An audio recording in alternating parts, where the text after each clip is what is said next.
Okay. So, I'm going to hang up, and I'll talk to you soon. What's that? Okay. Thanks so much. I'll see you out there.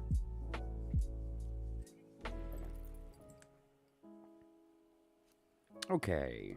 Good evening. So, let's start over.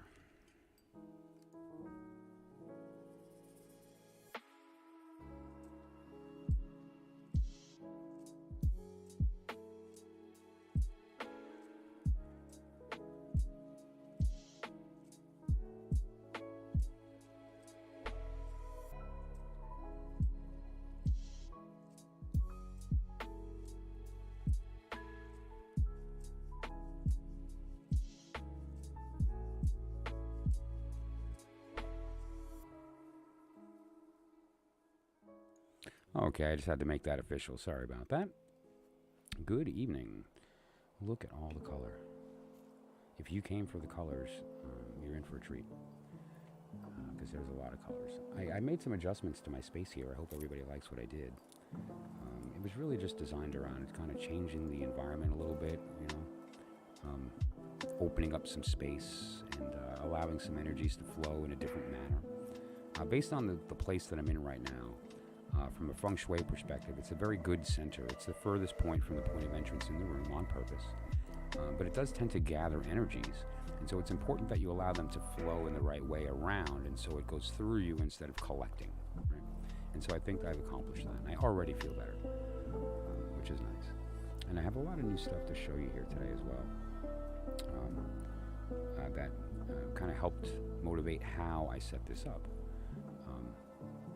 But I thought a really good place to start today would be an experience I had. I took a walk to the store to grab a sandwich, and I just kind of wasn't feeling so right. I don't know. I just didn't feel well, and my body was kind of doing weird things. I don't know. So, long story short, as I was leaving the store, I was decided to kind of lean down for a minute and gather myself.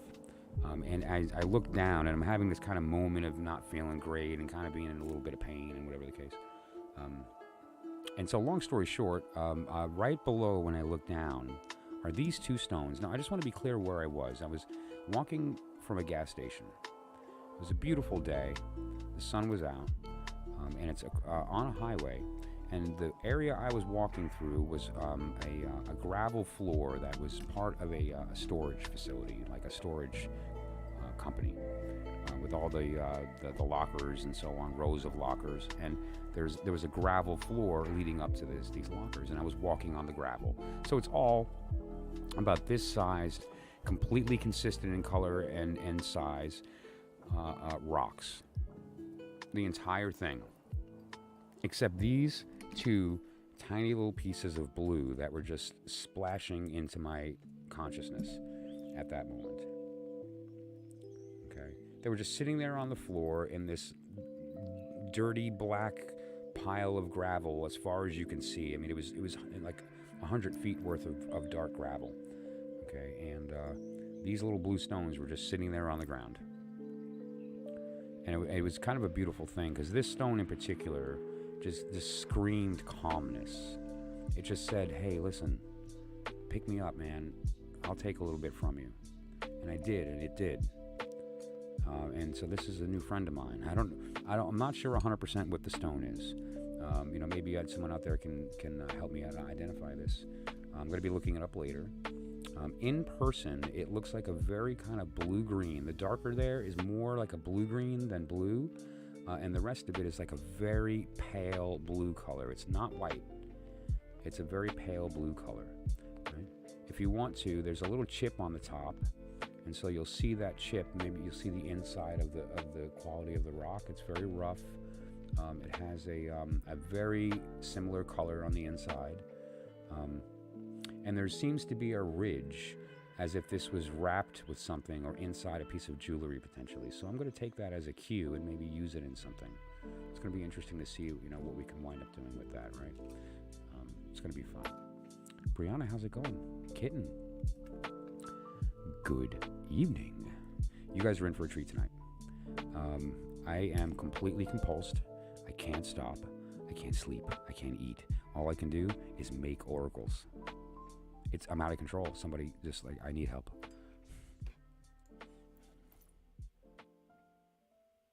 That's the cutest emoji I've seen all day. I love that. That's just great.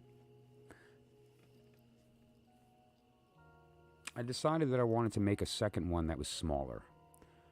You know, the completed version here, this kit is complete.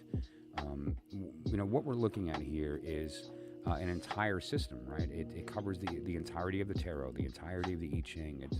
Here's all 10 Sephiroth, all paths. It's the complete tree of life. Scry. You can scry the entire tree using just these beads alone in this box. We have the binary, so we can do the math. It's really it's a complete system. You know, we've got the vessel so that we can, you know, actually read the small cards while we're reading the others in the dish. You know, really, it's a perfect, beautiful, self-contained system of divination, magic, meditation, study. You can use it to unlock certain knowledge systems, to enhance your study of other systems. Like, for instance, if you're new to the Kabbalistic Tree of Life, this is a very good way to kind of get your head around the correspondences of the planets, of the paths that are attached to the tree and so forth, right? So let's just show an example of that. I have a paper diagram that I use. It's in black and white. And one of the reasons that I've kept it in black and white throughout the years is that I tried to force myself to memorize the colors and to see them in my imagination. So when I see this, depending upon the world, there's 4 trees, and each tree is associated with a world or a letter of the Hebrew name of God, the Yahavah, the Yud-Heh-Vav-Heh. That name, in this world, each one of these Sephiroth and paths has a color associated with it, and those colors are different in the other worlds. And so as you scry the tree, these change. And so there's a bead for each one of these Sephiroths, and there's a bead for each one of the paths. And the diagram that I show here on the channel is referencing the same thing, the lower world that we're in right now. This is the formative world of matter. And so this is the tree that we use when doing you know, work related to astrology, work related to the tarot, and you know, basically discussing the combinations, the correspondences between the Kabbalistic Tree of Life and the Kabbalistic body of knowledge and the tarot. And it's very important to remember that the tarot is really the Rosetta Stone of a lot of this knowledge. Through the tarot, we can connect it to the Tree of Life, but we can also connect the tarot to, say, the I Ching. We can connect the tarot to the system of polarity and elements. We can connect the tarot to many different bodies of knowledge. And what this does is give me access to... do I have a volume problem? Let me know if I have a volume problem. Because I know I've been having issues lately, and so if that's the case, then let me know now. Can you turn up your mic? Did it happen again? Let's see. All right, hang on. It keeps resetting my microphone, and that is really frustrating. Okay, hang on. Yeah, it did. It lowered my volume again. I'm gonna up that. That should make a big difference right away. Let's try that again. Okay, how's that sounding? Well, I may not be your headset because I was below 50% again for some strange reason that escapes me.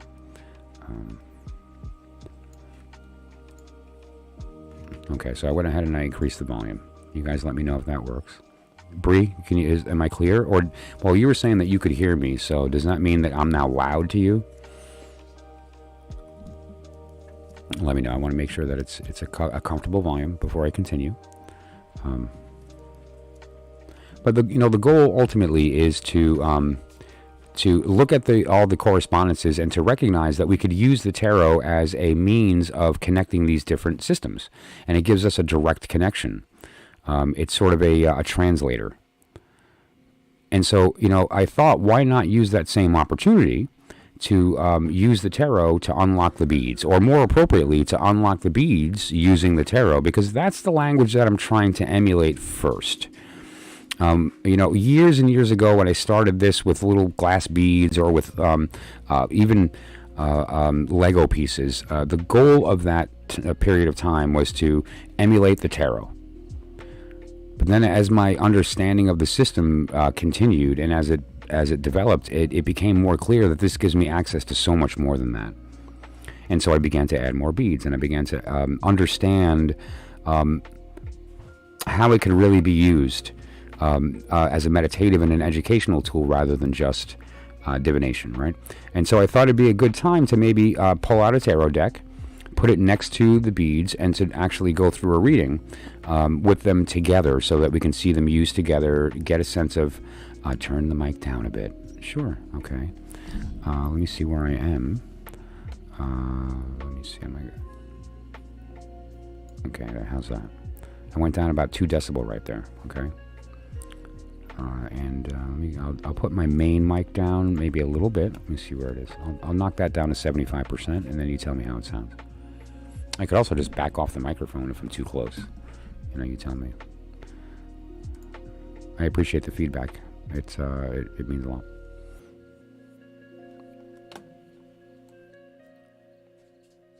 Okay, does that sound better? So I reduced the volume.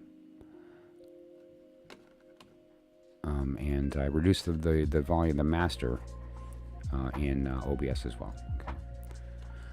Okay. You can also just, speak softer. That's the easiest way to fix that problem, is to just control the volume coming out of my mouth. So I think it might be a benefit to pull a deck out. I have it right here. This is the small thoth. I have the large one over here that I'm going to be using to draw cards for people and so on. Like Yanis jumps in very often and says, "Hey, can you pull a card for me?"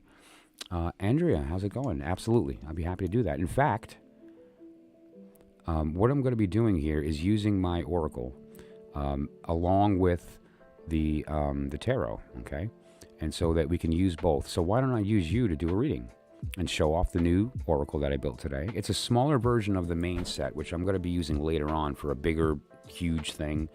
But yes, so why don't we do this then? Why don't you put your question in the chat, and we'll go from there. And thank you for coming back. I appreciate it. Anytime I see people come back in, it really makes me feel good. It makes me feel like we had a connection the last time, there's, and that, that we both understand that mutual respect, and I appreciate that. It really means a lot. And so feel free if there's anything that you would like to look at specifically, just put it in the chat. Okay. And otherwise I'll be happy to enjoy it. I hope it satisfies. So what are you eating, Bree? Are you doing noodles? Or are you doing soup?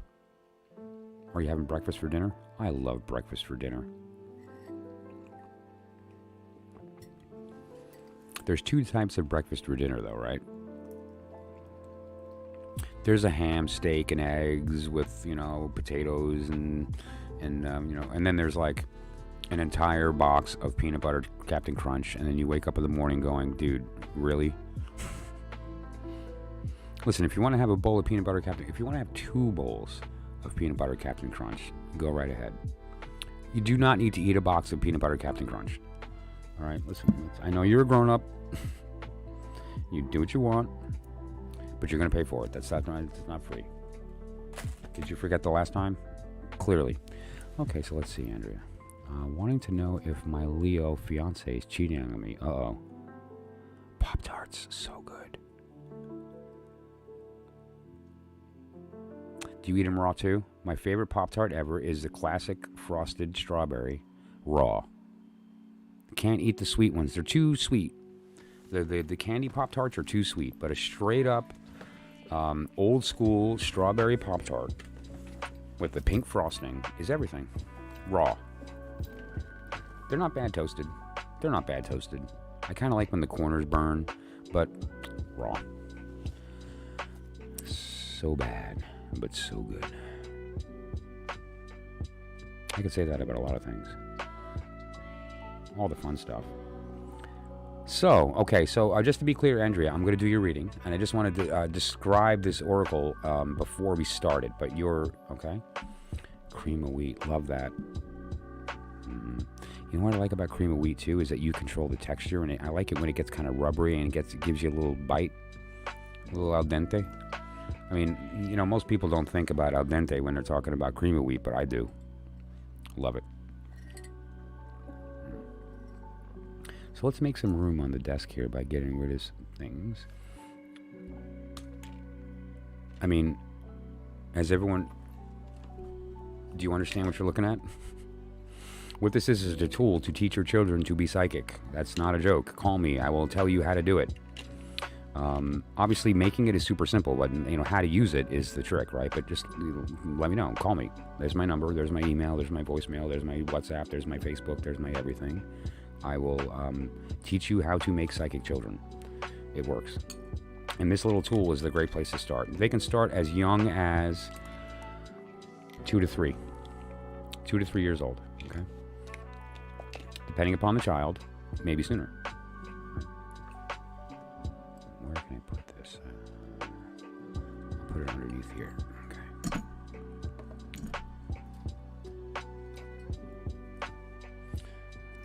This.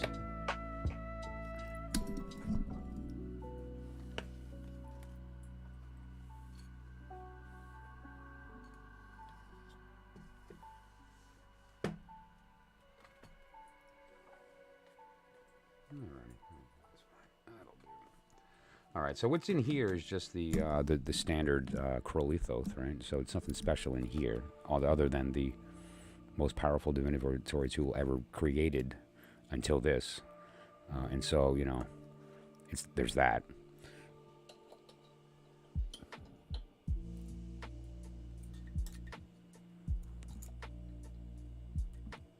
I have this little thing here I'm going to be showing later on.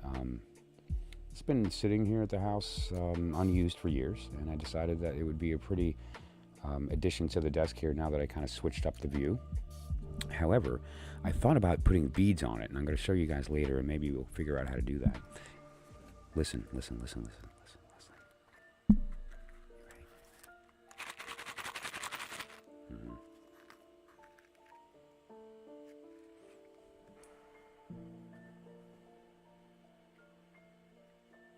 That's right, there's a mini one and it's all metal. We're going to be looking at that one later. I might just give it away. Okay, and now here we have... So this is just going to be set aside for later. And once we just go over this really quickly, I'm going to pull that out and then we're going to do a reading for... I've already forgotten. I'm so sorry, my gosh. Oh, Andrea. What? I'm sorry. It's funny too, because that name I know there's a couple people in my life that are Andreas that are significant characters in my story, and so the fact that I didn't remember that like off the top just means I need to sleep. I used to make my own bread. Wow, bread is everything. That's true. I'm a very, very lucky man. I got to make the bread for communion, and that's special. And I'm making it for next one as well. There's something special about that. Love to bake. I made it my goal at one point, and I succeeded to memorize several cookie recipes and be able to just get them off the top of my head.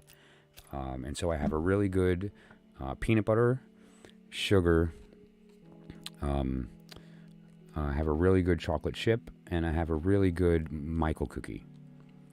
The Michael cookie is a banana nut that has a technique that I use that when the cookie begins to fall, the outer edge candies. And so there's like a sweet candy bite when you first bite it. And then you get hit with pecan, walnut, banana. And you're like, amazing. And then you know, beg me for the recipe and I let you down slowly but surely. so that you're just stuck having to come over and eat my cookies. That's the only reason I bake. So what we have, the attempt here was to make a smaller version of this massive, complete magical system, right? And so that's the goal, is for this to be an analog that's smaller. And so what I wound up doing is I have this box. I've been using this box for quite some time. It's one of these boxes it's shaped like a book, and it was a Hallmark box, and it had Christmas ornaments on the front, right? And so I thought it would be really neat and appropriate to have a Christmas ornament box, right? I just thought it was a clever idea, considering how I started using these clear ornaments. But this used to store a very special tarot deck to me. It was one of my first tarot decks ever. I still own it, and it's lived in this box for a very long time. So this box has a lot of very special energy with respect to divination. That deck has really thousands and thousands of people, tens of thousands of readings. I can't even imagine how many readings I've done with that deck. It's gone through this box. And so now, if you remember, I talked about volunteering at Vacation Bible Camp this year, and there's always little gifts that we get at the end of the year for the volunteers. And this year, one of the gifts that I got was this little deck of prayer cards, okay? All right, remember these? And I pulled a couple out and read them, and they're totally significant to the story. They actually speak the one truth. And so I pulled them out and read a couple.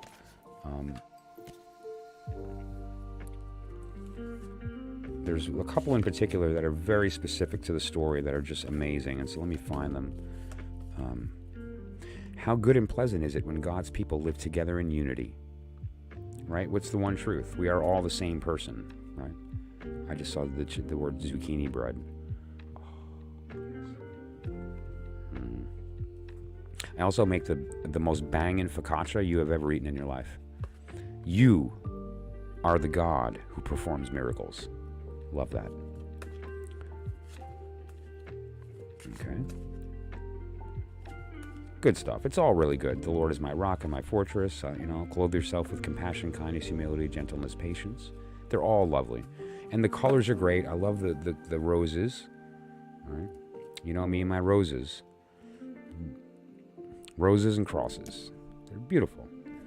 And the back. Look at the back. So I thought, gee, I wonder if this will fit on this box.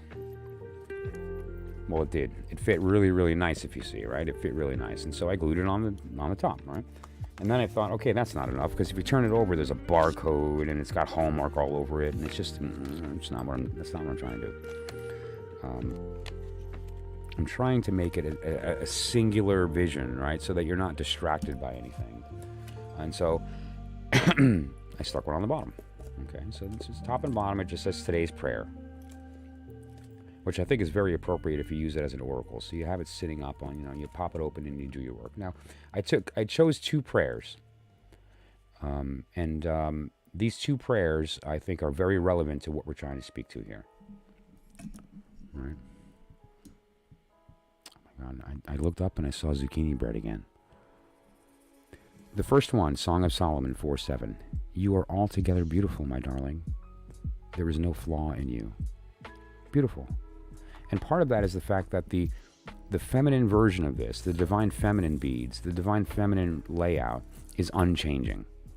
Right? It stays steady, especially the will. It's the masculine version that gets moved around, right? Shook around and looked at and so on. There is no flaw. And of course, this is an analog of you, right? And so remember that this is an analog of you. And what we're referring to when we talk about this is you. You are altogether beautiful. You are a darling, and there is no flaw. And underneath, this is even more appropriate, because really, I love this. Psalm 19, verse 14. Let the words of my mouth and the meditation of my heart be acceptable in your sight. Speaking, thinking, feeling, seeing. It's all there. Beautiful. It was meant. It was divine. I put a little chain on the side, right? I just kind of attached a chain so that it'll stay open, right? And now, essentially, what we have here is a little brass vessel. Right? It's an India vessel.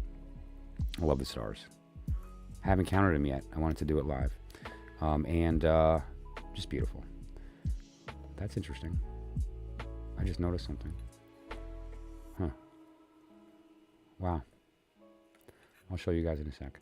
Okay, so, right? It's brass.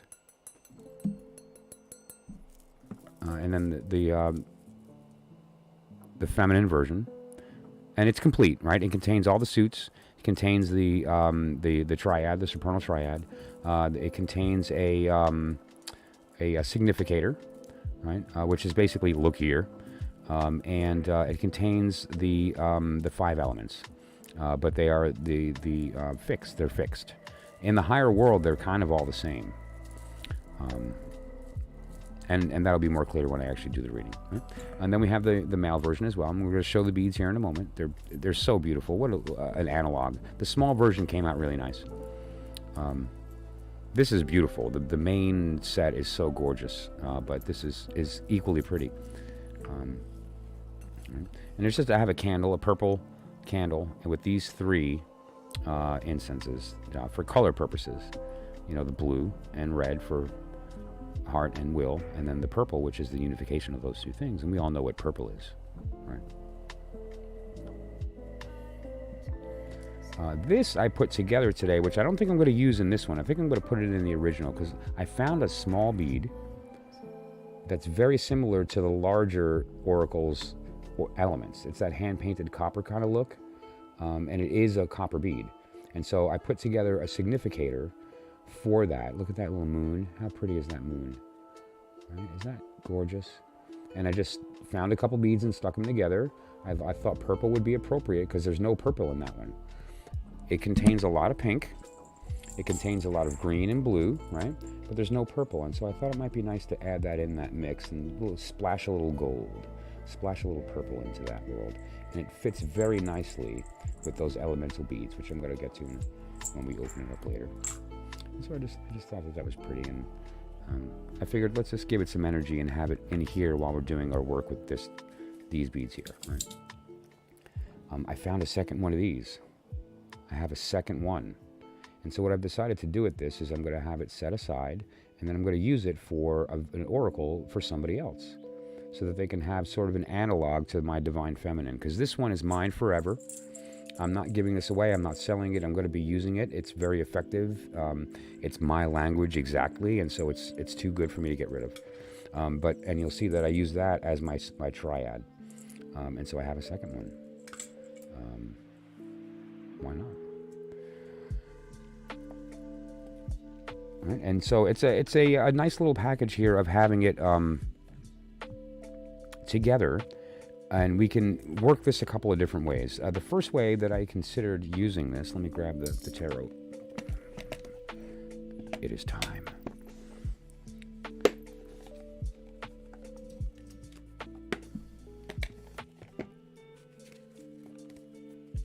Oh, and by the way, look at this really beautiful bead that I found. I love that bead. That color is gorgeous. I lost it, and I was looking for it, and I couldn't find it, and now I found it. It's a nice heavy glass bead.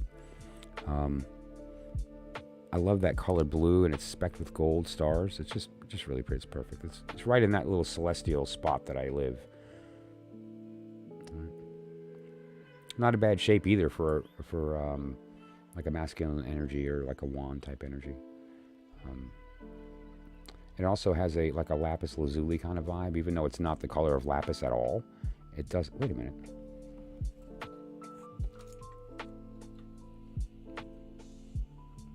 Where did I put that? Did I put them in here? Did I put them in here? That blue. Is that a lapis? That little blue chip that I found today?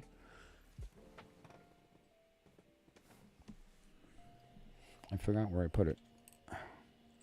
Pardon my digression for a moment, please.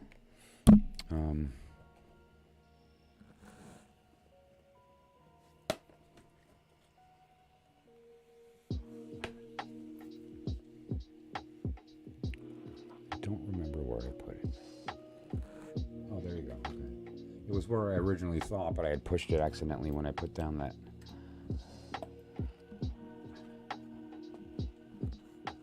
Where did it go? Oh, there it is. Is that lapis?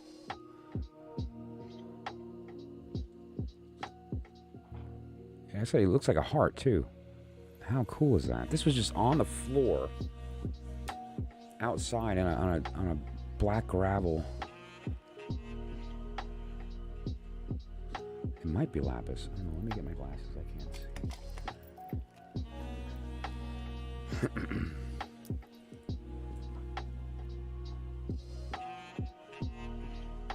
I don't know, but it's definitely shaped like a heart, and that's even cooler. But naturally, though, it's not shaped. It's actually just a very raw chunk of. How neat is that? I don't know. Very cool. Anyway, pardon. Let's continue.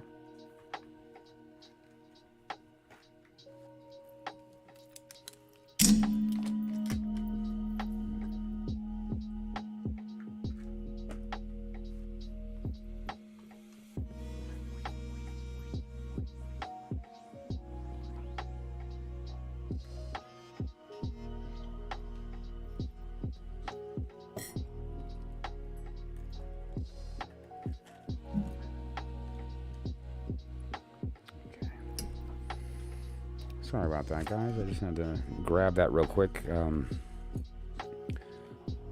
If it were lapis, that would have been really interesting, because I was looking for lapis before, and I couldn't. I know I had a piece somewhere in the house. Okay. Let's make some space here.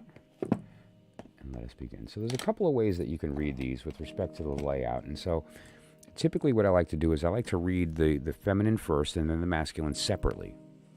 Then I combine them and read them together, right? And so there's a few ways that we can go about this with respect to the environment that we're reading, right? And so let's review that.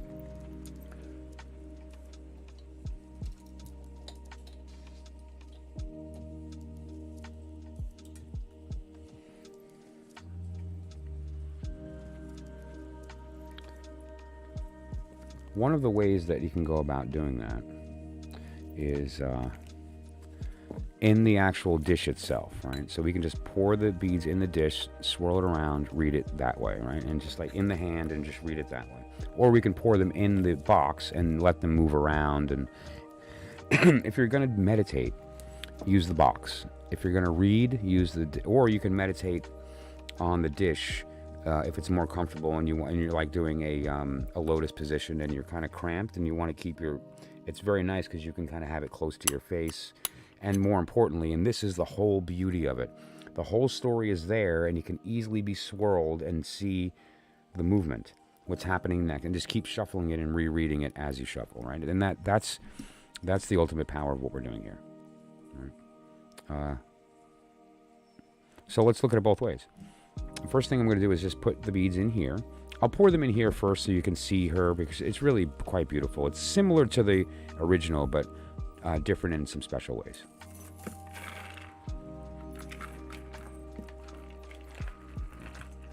Okay, now again, all of the beads here are specific to the suits of the tarot. We have our wands, cups, swords, pentacles, or more appropriate than that, I think, than calling it wand, cup, sword, pentacle. Because that's not bad for the vocabulary, but that's not what they are. What they are is the will, the mind, the body, and the heart, right? Mind, body, soul, and heart.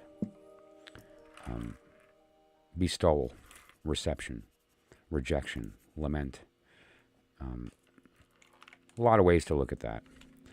Solid, liquid, gas, plasma. There's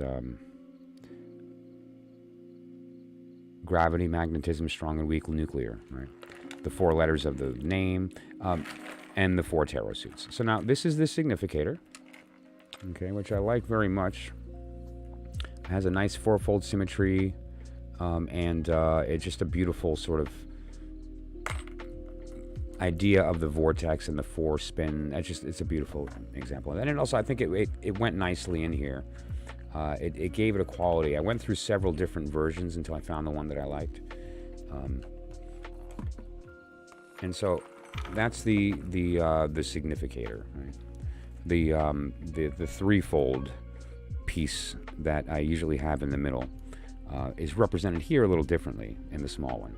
So this is there to kind of be the witness, and is also, when you're doing the reading, pay attention to where it lands, because that's an area you're going to want to look at, right? And now we have these three, which are the mother letters, right? These are the idea of the Aleph Mem Shin, the idea of air, fire, water in its pure form, and plus the significator gives us basically the four main elements, the aces. Here's the aces, okay? Fire, water, air, earth. I'm all googly-eyed over here. Oh, wow, thank you so much. Oh, you mean the oracle? I'm sorry, I thought it was a shirt. All kidding aside, though, me too. I can't stop looking at them. I can't stop using them. I'm just so enamored by the whole process. By how just using them is so satisfying, and the way that it flows is really, it's really something. Now, in this particular case, this is her will, the pink. Okay, so this is the bead that's going to represent the wand.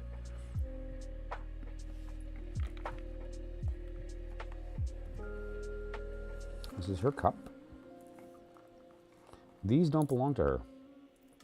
1, 2, 3, 4, 5, 6. They don't belong to her. These belong to him. She stole his heart. Oh my gosh. She stole his heart.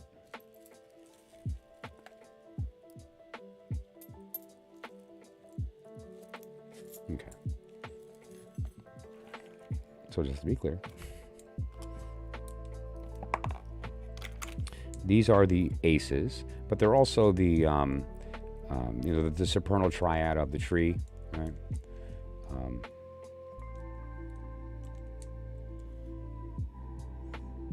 And then this is the the pentacle, or the significator. So this is her cup.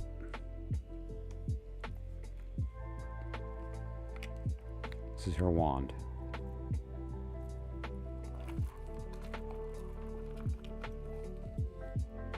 This is her sword. See this middle sword? And that's her pentacle. Okay.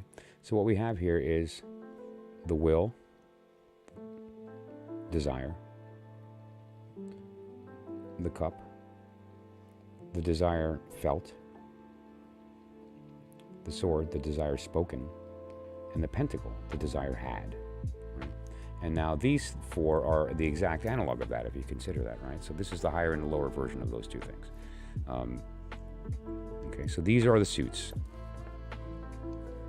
There's one last bead in here, and that is there's 5 of these, and these are the elements, the unmovable elements. These are those copper hand-painted beads in the larger version.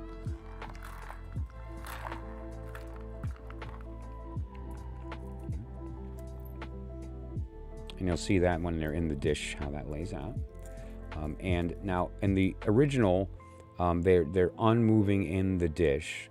In this, since they're smaller, it's okay for them to move around, and I'm going to show you how we read that. It's very similar to the male version, but it's implied that the energy is more of a, due to the fact that it's in the higher world, they're kind of like all versions of themselves holographically. And so just keep that in mind, right? And so we've got those as well.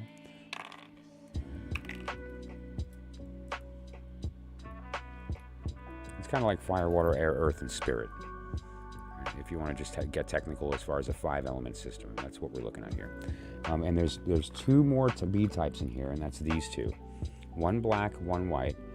Okay, and there's several of each. So each one has 4 black and 4 white. The male and the female version both have 4 black and 4 white beads, and that is for binary. So you can pick a digit. It's also for deriving hexagrams. It's also for looking at, in the reading, different pockets of polarity. A majority of negative energy in one place means that it's in a state of bestowal or want. A lot of active energy in one place means it's in a state of, or reception rather, or want. In the positive, it would be bestowal, or the act of giving, the act of speaking. And so you're going to see that in these polarity beads, these very small black and white beads.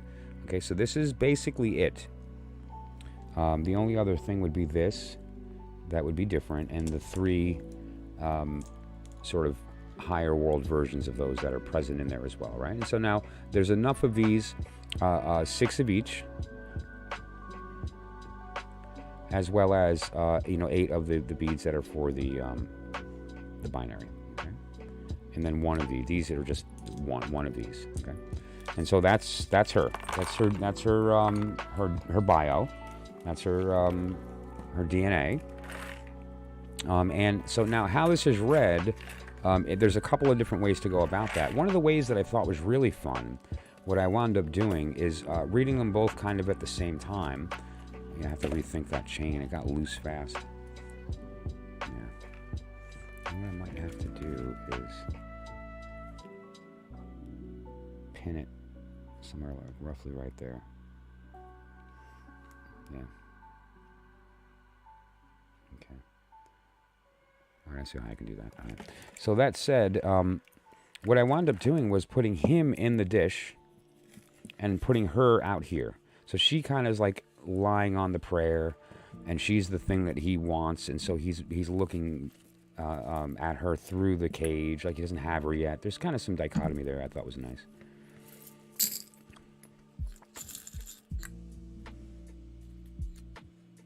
Love that.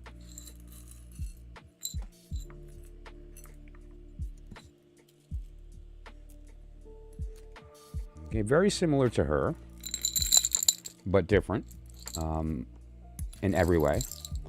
And that's what we're trying to do here. So let's just look at his different circumstance next to hers, right? So here's his will. There's her will.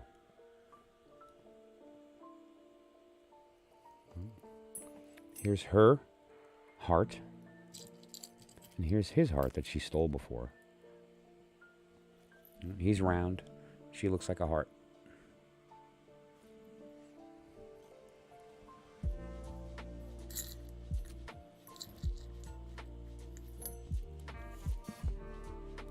His sword. Her sword. That's actually an apple seed that's been dyed gray-blue. Almost looks like an eye. That's neat. Okay. And then the pentacles.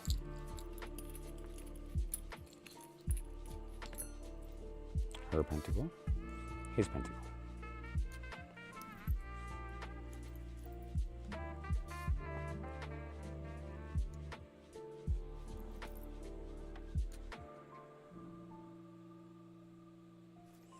So that's his pentacle right there. It's square, it's thin, it's flat and square. It has some blue patterning on it, and I like the 4-fold symmetry. And it has an 8-fold star in the middle, so it's absolutely perfect mathematically. Like the artwork was perfect. Right, so so what we have here is the bottom beads here are him, the top beads are her, right? So the identity is quite different. And now we've got some other differences here as well. These are his elements, which are separate from hers, and hers are white, his are green. Right, so you see the dichotomy there? Let's put hers on the top. That beautiful little duality of the green and white for the elements.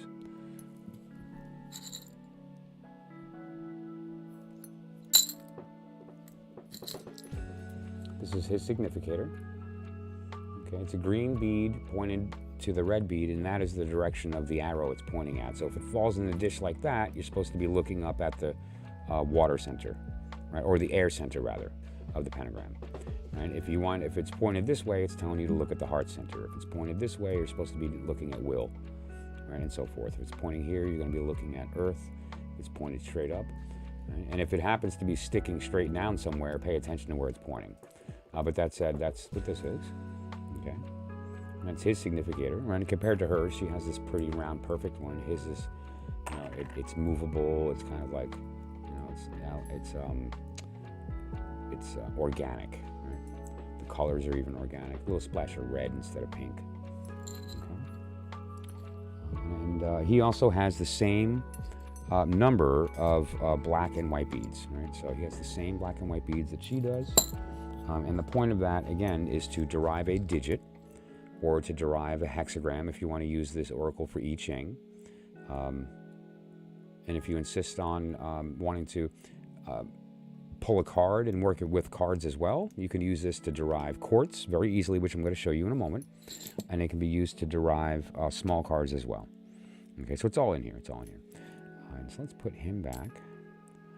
Put her back.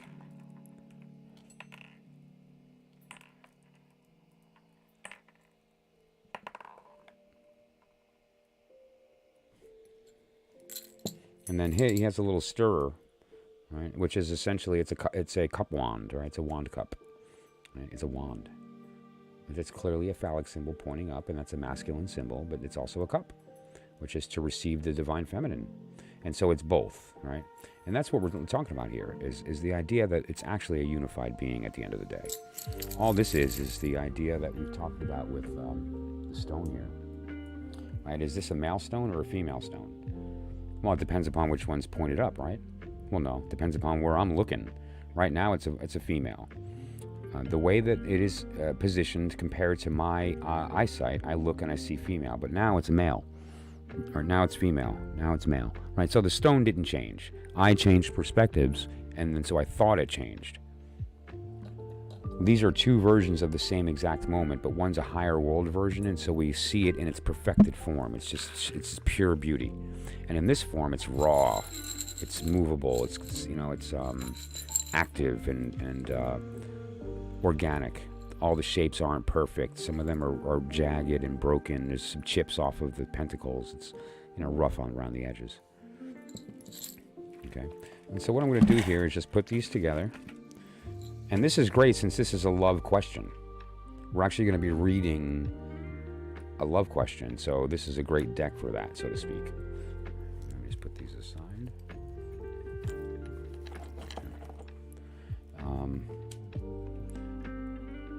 So beautiful. Yeah, I thought it would be nice to have this present during the reading.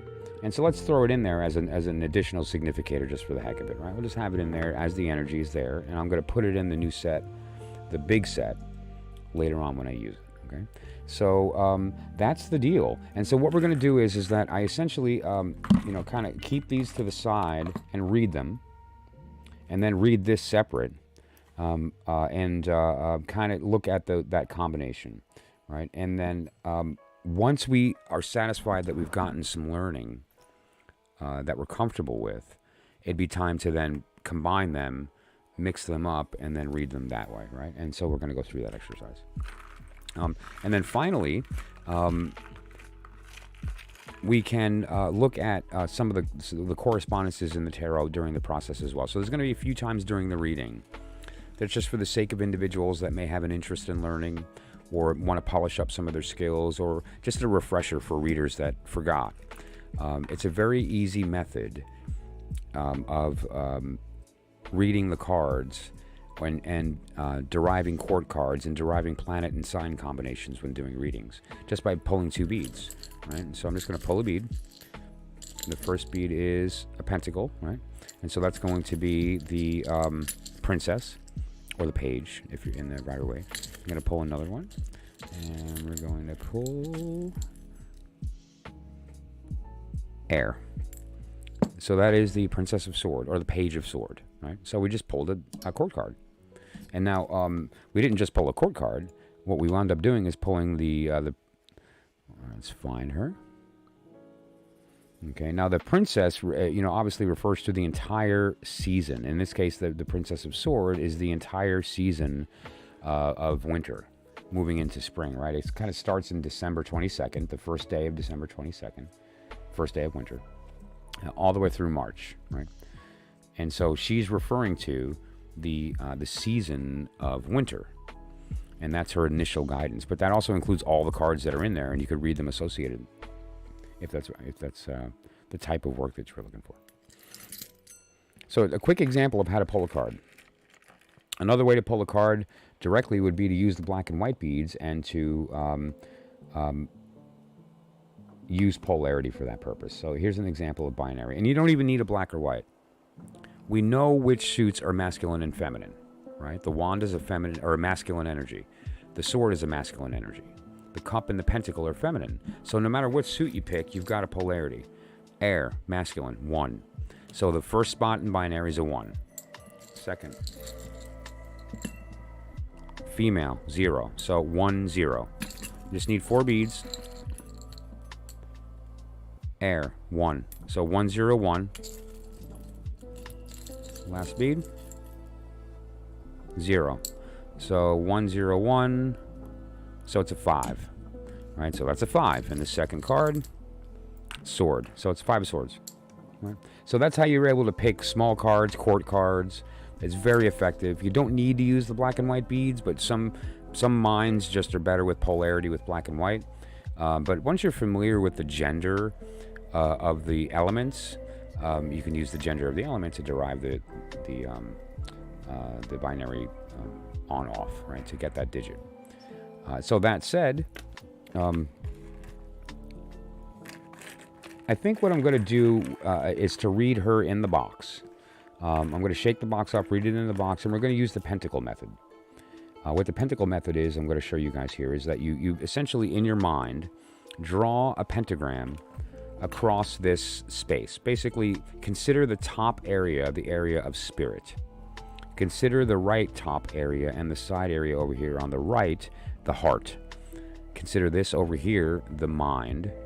Over here, the will, the wand. And over here, the pentacle, or the earthy part, the have, right? The body, the physical manifestations, the money, craft, the physical form, physical identity, things along those lines. All are going to fall into that space. And then in the middle is the unified space, right? And so as an example, now that we see, I threw in this significator here, and it's pointing directly at the main water, the Binah, the divine feminine, right? And it's pointing at manifestation too. And look at all the stuff went toward this corner, probably due to the gravity of my desk. Let's find out. Okay, that was not the case. Okay. Nice.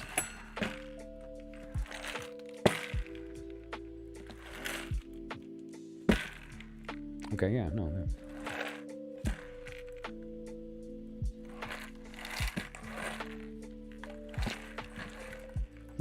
Cool. I was wrong. All right, so let's shuffle it.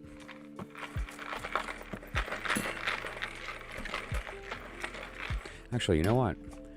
Andrea, before I begin, do you have instruction video? Okay. Sort of. When I first laid it out, I kind of did, but I am going to be producing a legitimate instruction video, including here's the beads, here's the suits, here's how to read them. It's almost going to be like a tarot primer. But then the part of actually doing the reading will be explicit instructions on how to read the system, and it's going to include, for instance, this, which right now it's geared toward the dish, right? So it's meant for the dish to be in the center and you to see the layout of an astrology chart, and it's also designed to have this visible in that spot as well, so you can have that up in red, right? And so we will be getting there later when I'm doing the full, and then we'll have the two dishes over here to have the male and the female present while we have the main universe going on, the actual solar system. The tree of life will be in here. And then this is the small cards. And so we read all 4 at once, and it's awesome. But that said, the instruction video is going to contain all of that. It's also, instead of just the astrology, we're going to be doing the elements, the pentagram, like where the elements fall and how you read that.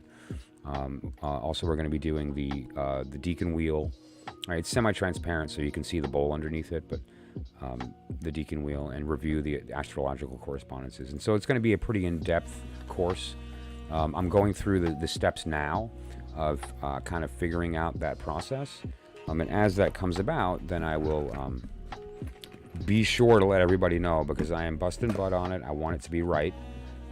The integrity of it is very important, that the information's correct and that I'm not missing anything.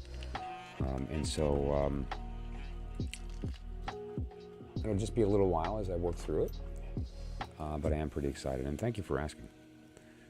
It means a lot, because I think people are going to latch onto this. I think people are going to see the power of reading it all at once, of seeing it move around instead of having to shuffle cards and pull another one, shuffle cards and pull another one. It's like the death of the 3-card reading. It really is, because it gives you so much more with the same amount of effort. All right, here's my shuffle. All right, that's it. I want to see a reading that contains the entire deck at once. Right? I mean, you can't beat that. It's really something. So, what I'm going to do, Andrea, if you don't mind, I just looked up, and I'm going to get really deep here. We're going to be doing a pretty in-depth reading, and so I just want a couple minutes to step away, heat up my coffee, and prepare for the reading. Okay? Me too. I'm excited to teach it, so thank you. And so it'll just be a couple of minutes, and anyone else who wants to grab a cuppa, now's the time. Because when we get back, we're going to be doing a real-world example of a real person that asked for a reading, and I'm going to be using 2 oracles at once, a combined reading third finally, and then we're going to do the whole thing with the Thoth next to it. So it's going to be some serious psychic mojo, some serious truth being learned, and it's going to be witnessed. So that's great. All right, so I'll be right back, Andrea. Thank you so much, and I appreciate it. And thank you for popping in at a perfect time to give me a guinea pig to show everybody what we're doing here. So thank you for participating in that. And I'll be right back. See you guys in a second.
Appreciate that.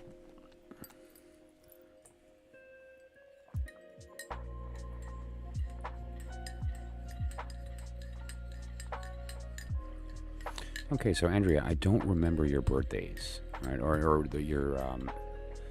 birth cards or anything, and it might just help me give me some insight, especially when doing relationship readings. And so, what's your? I don't need the year, but just the month and day of you and the individual you're talking about. And did you use the word fiance? Is that correct? Let me have to scroll back here.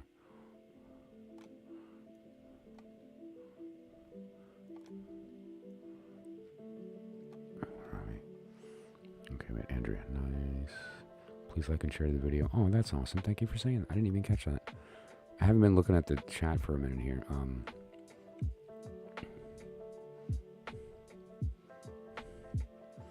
Okay.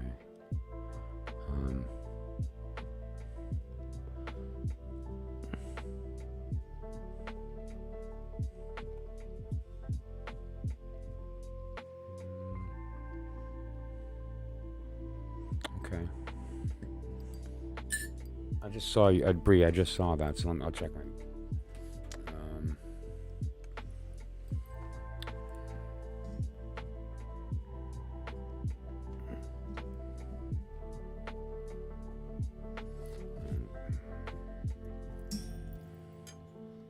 Can I find your question, Andrea? All right. Oh, you ordered Thoth? Awesome. 418. Okay, cool. Thank you. Did you say your fiance might be cheating on you? That's just horrible. Let's find out. Hang on.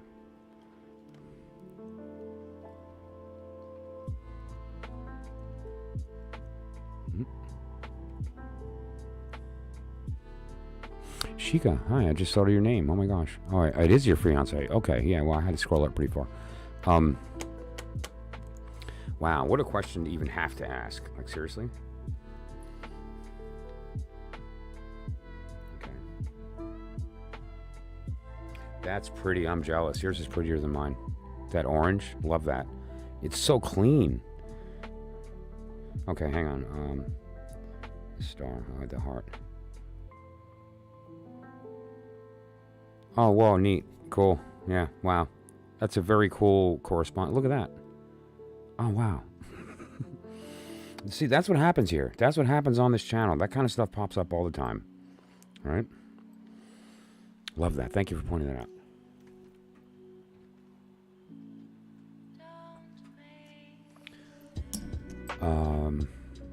Yeah. Like, really, that was special. Very cool stuff. Okay. All right, so... So that's very cool that you, oh, I'm not showing it. No. Well, it's because he's been on the phone a lot and he's going to his brother's house by himself. I have a question for you. When he gets home from his brother's, does he go straight to the bathroom?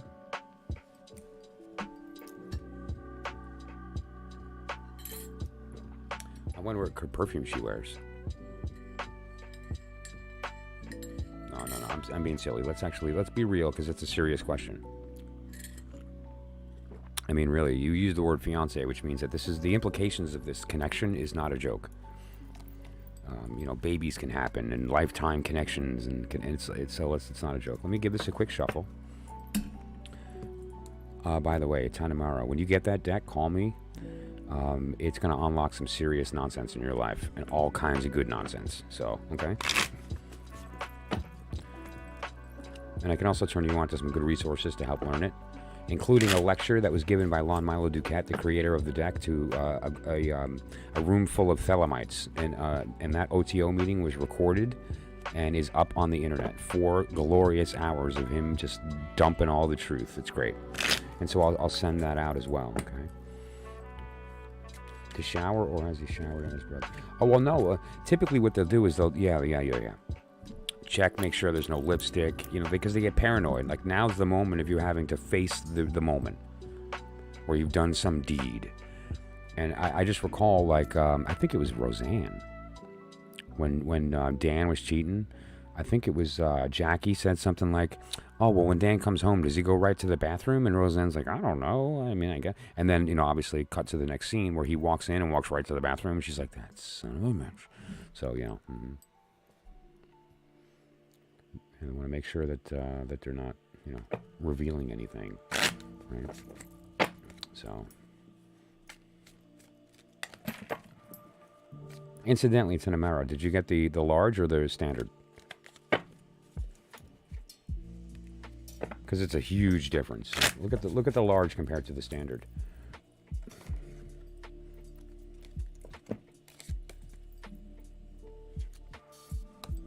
I mean, it's like holding a book in your hands, the big one, right? It's awesome, but it's like holding a book. Legitimately, it's pretty huge. But I love it. And it also shows up really good on camera. And that's the one that I scanned, for backup purposes. So, I scanned the big one. See? Oh, there it is, actually. How do you like that? Check this out. I happened to look down and see that card was on top. Good stuff. That's a very big scan too. This is how far back you go. Yeah, I went full res. Like I wasn't messing around.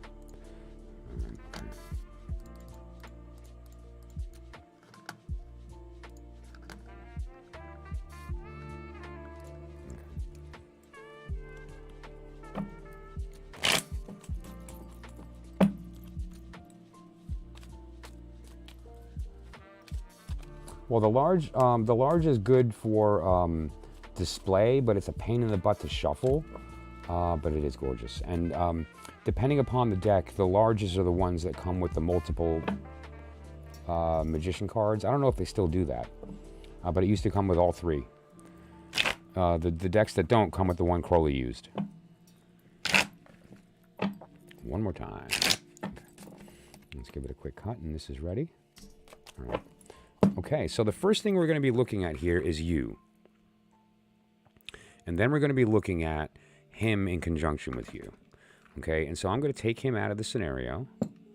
And we're going to, just to be clear, I'm first going to be reading this elementally. And so what elementally means is that I'm going to be using this system. And so if you kind of overlay this in your mind in the box here, what you're going to wind up getting is looking at the... Let me just duplicate this, and so I'm not messing with the original one. This one here, if you can kind of overlay this in your mind inside of this box, anything that's to the right of that blue is going to be your heart center. Anything to the left of the yellow is going to be your mind. The bottom left is going to be your pentacle, your manifestation, your money, your physical, your body. The red is your will, your desire, your soul. Right, and so it's and then up is the complete higher non-manifest world where divine masculine and feminine are actually one thing. That's why I kind of have a yin-yang kind of vibe there. And then in the middle is that purple, which is the unification of all the elements. And so if anything shows up in the middle or is pointed at the middle, what that's referring to is something that's like mega karmic. Now, just to be clear, we have a significator, and I added that second one just for measure. Right, and so we're going to pay attention to these two as well in respect to where they land in the pentagram, i.e. pay attention to the heart, pay attention to whatever this is pointed at, and we'll get some additional learning from that as well, okay? So what I'm going to do is first shuffle the deck, okay, and then we're just going to give it a look. Let's let it settle. And the first thing that I'm going to do is take a look at the spirit center, and then I'm going to look at the significators, and then we're going to go from there, okay?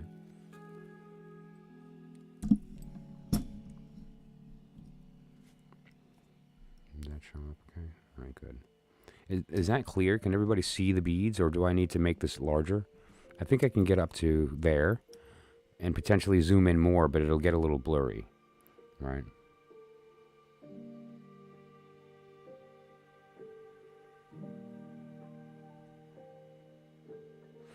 Okay, yeah, there's some banter going on in the chat here that's very significant, right? There's a lot of red flags. But let's try not to jump to conclusions. But it's I don't know. It's just seeming a little, you know. Okay, I have a serious question. Who is the most skilled catfish in the room? Because we need to catch some. No, all right. So all of it sounds sketchy as hell. You kidding?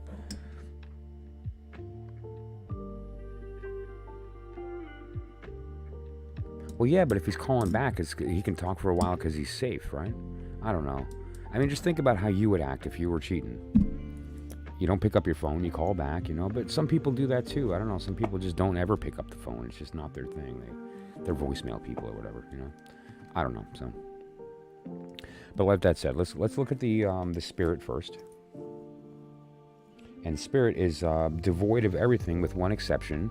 And now we have in that spot divine masculine, and we have the significator pointing directly at it. So just to be clear, okay, the significator is pointing directly at spirit, and spirit contains the divine masculine bead. This is the divine feminine bead, this is the spirit bead, this is the divine masculine. So this is your active energy. When you give someone a hug, that's divine masculine. When you get a hug, that's feminine. When you speak, that's masculine. When you listen, that's feminine. So what this is saying is that you need to be speaking, giving, hugging, doing, active, or you are. There's activity internally in your root chakra, right? Now it's funny that things they got spread around outwardly, and these clumps are going to be really significant because there's a string on the bottom, but these two are very separate. And your feminine landed in your heart. And a lot of your heart, look at all of your cups are here. You have two little cups in this corner, okay? I don't know if the camera shows that. Let me move that back. Okay, you can kind of see it there. Let me get my pointer.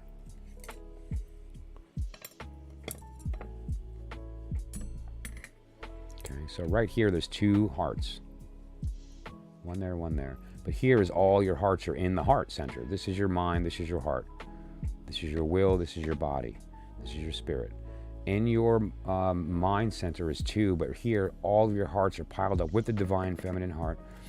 And all of your manifestation is piled underneath, right? So you're not bringing heart into manifestation. It's wanting to. It's attempting to move into communication, being spoken, right? It's trying to get there, but it's kind of stuck. And in between heart and mind is this divine masculine energy. So there's something in you that is maybe perhaps a bit, what's the word I'm looking for? Active. And we're going to get to that in a sec. So looking at your heart here, super high emotions. Those are two feminine beads in that same place. Okay, there is manifestation of a little bit. You're not the one doing the speaking. You're left. There's a lot of emotional want here that's not being satisfied. That's funny that bead just rolled down into will, because it's saying that even further. What I was trying to say is that you don't feel like you're being heard, and then your will just goes down into want. So it was just it just reiterated that. It just spoke that while I was doing that. Trying to move the bead around, that it rolled down. Interesting. And then so. But that said, you get the idea here. You're like all emotion, but there's no focus to it. It's not really being spoken. You're not being heard. And now look at the karmic nature of this. These white beads are all related to the elements, the main elements, and 4 of the 5 are all in mind. And mind is the source of this here. So there's a thought in your mind that's telling you to look at the divine masculine in your spirit. Simmer down. Let me let that come. That's some serious intuition that just happened. Okay, hang on. I'm done. I just slipped out of mental. It happened. I'm channeling. I'm there. I'm not feeling good about this. Not only that, but if you look at this here, all that karma is built up in the mind section, which is saying pay attention to your thoughts. What we also have here is the idea of your your pentacle, your witness, your significator is directly in the mind area here, telling you, speak, be heard, but more importantly, that your thoughts are what need to be paid attention to, and every single one of your elements is in that place. Look at all of them.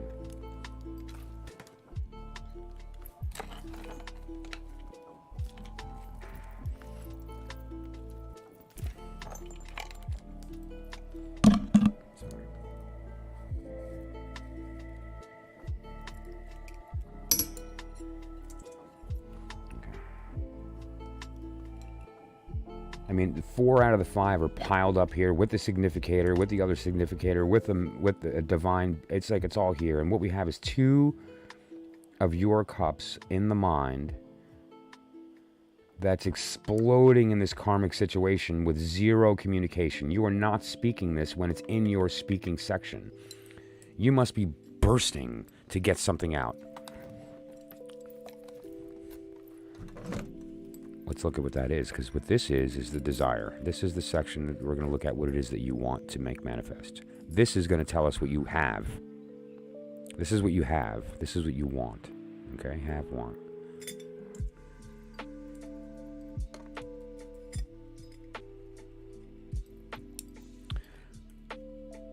All kinds of desire fell into the desire section. This reading kind of spread out exactly the way it's supposed to, with the exception of all your communication being strung across the bottom, which is why you're not being heard.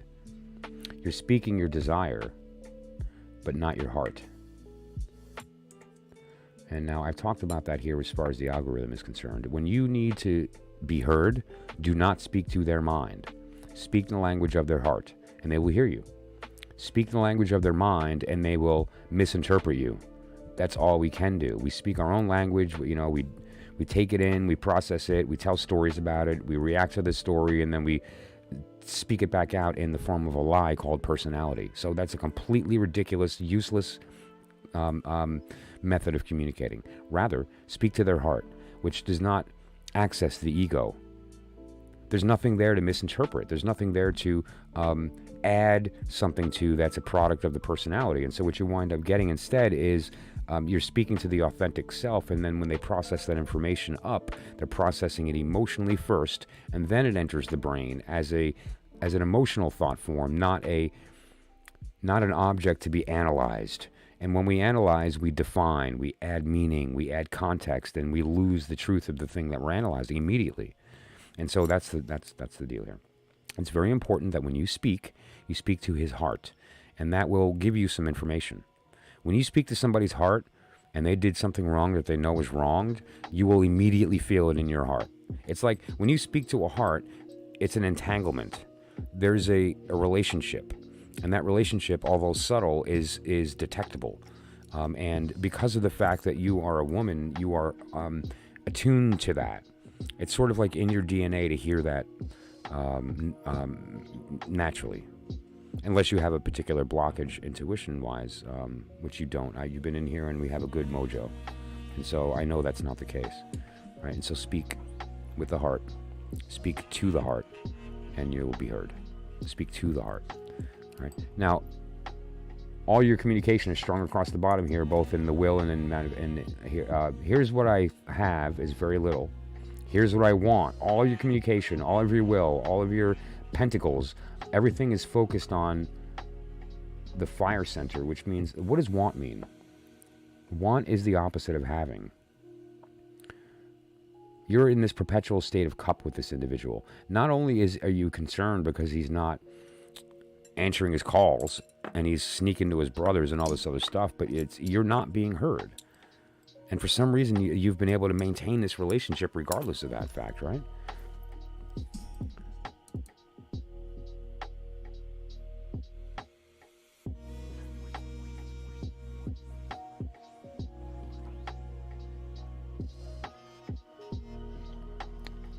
Yeah, and actually, it seems like that there's been I believe, based on what I've seen so far, and just this little alone, I haven't even shuffled it yet, but this alone, that this has been going on for a while, meaning that You've been in the position of wanting to be heard and not being heard for quite some time. I am seriously caught in here. How did this happen?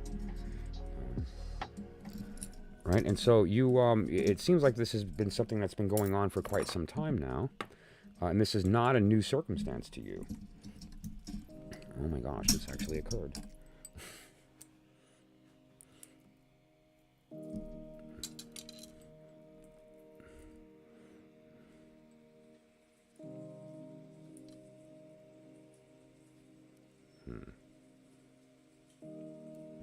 Okay, well, let's just do this the quick way, and we'll deal with that later. That's the cool part about being able to fix jewelry, is that you can break it intentionally and not be upset because you know you're going to fix it later. And I have all kinds of this kind of stuff to do that with, so.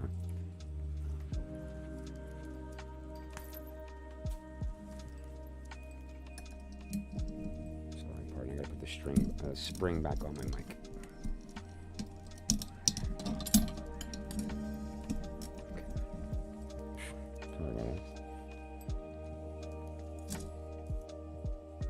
Yeah, so it looks like you haven't been heard for a while. You've been attempting to be in this state of screaming physical manifestation without it being heard, and for some reason have justified staying. Whoa, shit got real. What do you mean you think he messed around with your sister? Wait, so you think he messed around with your sister, and now you're worried that he's cheating on you with someone else, or you think he's cheating on you with your sister? Because if you're worried about him cheating on you with your sister, and then somebody else, and you came in here asking if you think he's cheating rather than someone convinced me to run from this individual, then I'm not sure what... You know, I think the basis of any relationship, first, always, I don't want to sound like that corny guy, but is trust. Like, seriously, how can you even call it a relationship? How can you even get to the level of fiancé, the intent to marry, when you can't even trust if he slept with your sister? Right? Like, there needs to be a little powwow here and say, listen, we're talking about the rest of our lives. Tell me now. Should we be doing this? You know? You don't need proof. Ask the question and watch it react. Here's the question to ask. Never ask a yes or no question. The question is not, did you? The question is, why did you? Why did you do it? What? What do you mean? Done. Gotcha. Why'd I do what? That person has no idea what they did. He'll start saying stuff in past tense. Red right away. May get a little flushed to here, but red. Watch for this twitch. Watch for that one. Just listen. Why did you do it? Say it with heart. You know, I let that thing go with my sister. But this? Why did you do it? Watch him. All right, so I'm going to pause and ask you if you want any clarification on what I read on you so far before we get to him.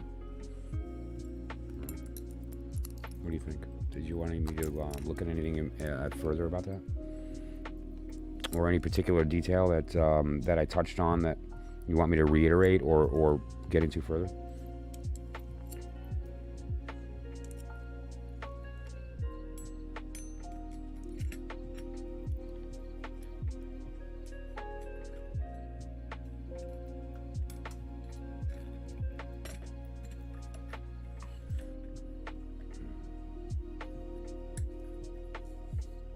Yes, please, what?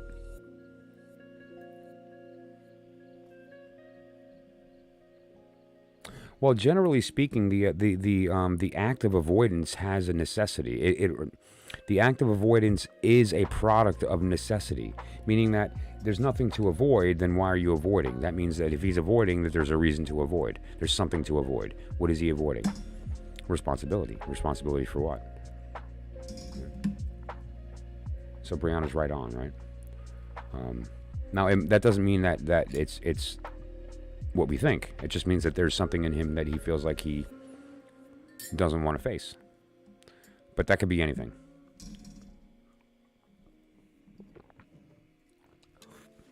That does not have to specifically be, that was a big gulp. That does not specifically have to be, you know, him doing something bad. Maybe he's just, you know, has social anxiety and doesn't want to answer the phone. I don't know. Well, she'd know if that's the case, though. All right, that would be obvious if that was the case. But yeah, so I'm not sure what yes please means that you want to move to him, or yes please means you want me to clarify here, or you know, do you want me to shuffle it and look at a particular center? We can also look at the houses, right? Like for instance, if we go to the houses here, you'll see on the bottom left, and let me pop up a diagram so you can see what I'm talking about here. Okay, these are the numbers of the houses, and what we would do is kind of like look at it in that respect. More appropriately, look at this.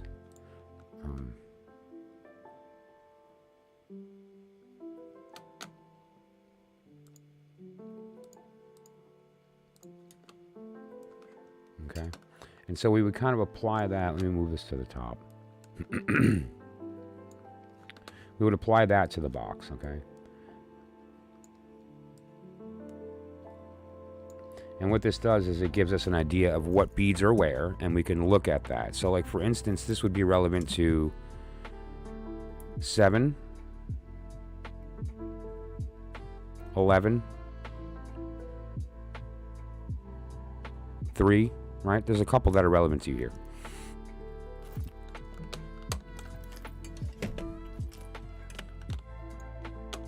Let me make that semi-transparent so that we can see through it, but you can see the numbers, because that's what we're trying to do, is to just make sure that you can see the numbers, understand how I lay it out. This is my reading, by the way. I invented this this reading a while back. There are many astrological house readings. I did not invent this system of reading with astrology houses, but my method is unique. That's what I meant. My method is unique. Okay. It is my own. Let me just tilt that straight. Okay, great. All right. So you see what how that works. And so great. I'm going to shuffle.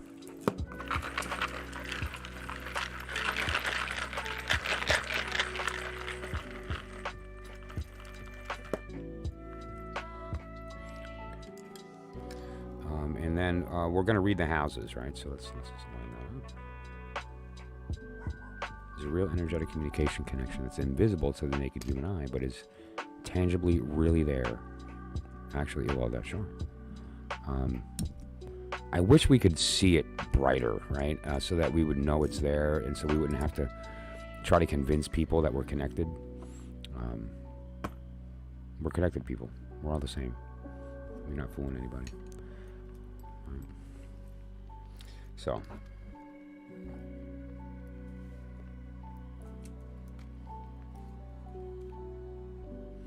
okay, let's get that a little more even.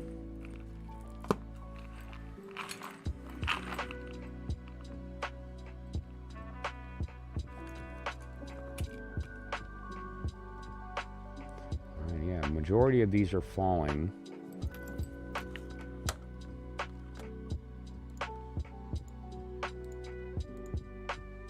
7, 8, 9, 10 is where, but now, what the beads that we're going to be looking for, these are the beads you're looking for, are the main big ones and the significator. The significator here is pointing at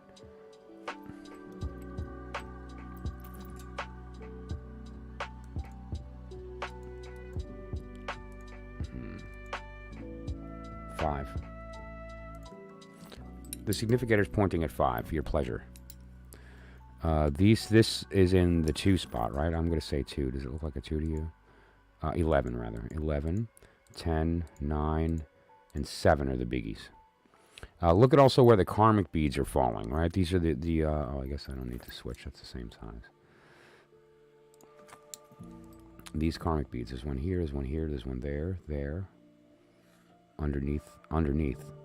That's a biggie. These are touching. Right? These 2 beads are touching.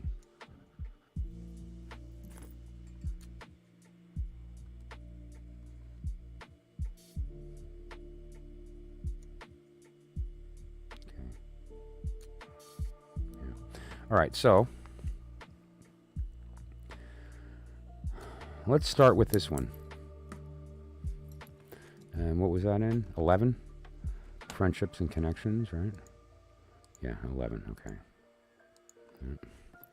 Okay, so I'm going to read it, and now keep in mind that we're talking about friendships and connections. That's the context of that, that house. Male and female polarity is equal. 2 hearts with 1 voice. So this is a best friend. Someone very close. 2 hearts, 1 voice is like a bestie. There's some physical manifestation here. One of these hearts is a giver, and one is a talker. One is someone that is kind of like the pretty one, has a, dresses nice, has a nice figure. The other one has a lot of personality, is very, very feminine in nature, but also has like a crassness. There's like an edge, and that edge is kind of what attracted this friendship to begin with. Also, the one that's the talker is kind of like a psychic, right? They have this sort of like energy about them.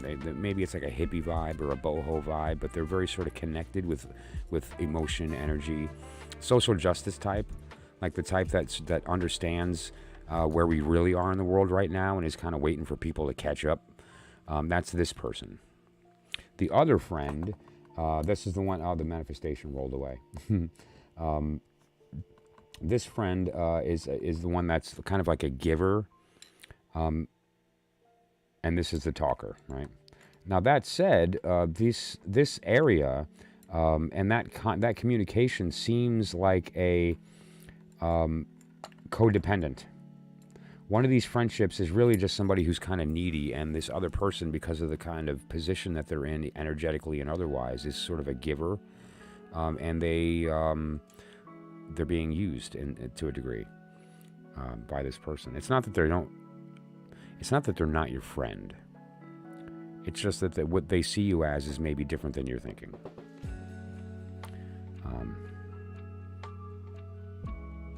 And this might be him we're talking about, right? Because there's this equality of masculine and feminine there. Like it might be a guy. We shouldn't assume it's a girl. Now let's look at number, that would be the 10th house, right? This next bead is probably in the 10th, maybe. Yeah, okay, so the 10th house we're in is social status and outward self. Girly. But the first thing that pops up is like that masculine. You've got a lot of girl energy here. You got a lot of girl will going on. Like there's divine feminine wand. There's some communication, and this is the source of what this is pointing at, that significator. This is coming from your divine masculine again, which also in the pentagram, it's in the spirit center, right? And as far as the astrological house, it's in social status, how you're viewed, and why. If your social status is low, it might be because of the way that you project yourself, or if it's high, it may be because of the way you project yourself. But in this case, we have the wand. There's a lot of masculine energy here in that social. Do you have a lot of guy friends? I bet you have a lot of guy friends. Wait, Brianna's talking. Sister, then you already know me. I hate to say it, but I ain't gonna lie. To kick.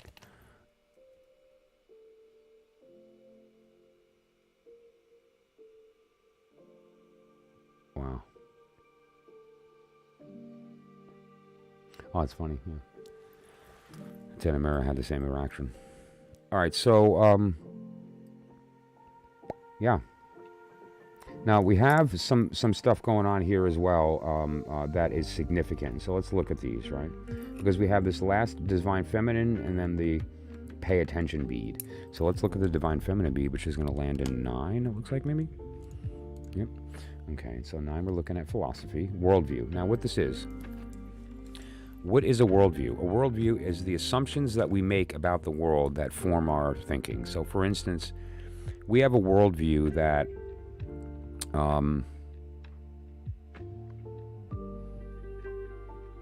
gas prices are high, right? Or we have a worldview that Here's a great example. This is a more appropriate example.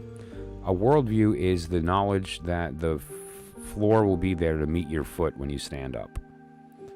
It's a belief that you hold. It's something that is part of your thinking to such a degree. It's just in your brain. You do not process or think about it before you get up. You just get up and you go walk and make your coffee. You don't think about whether or not the floor is going to be there, or whether or not your foot will pass through the floor, right? I mean, you just get up and walk. Because within your worldview, floors and feet don't pass through each other, and the floor exists. And so it's just a natural part of your thinking. That's what worldview is. And that can change with time. Experience can show us things that we didn't know originally. Experience can help us to understand parts of our world that we don't usually navigate. And so worldview can change. But what this is referring to is your current state of your thinking. And, the philosophy is a good example of that, because it's the same thing. If you have a certain way of thinking with respect to giving or receiving, or with respect to charity or so forth, it can be hard to break that habit, even if you're presented with evidence that's contradictory, right? And so this is going to be an important bead. And now this bead is Divine Feminine, surrounded by your will,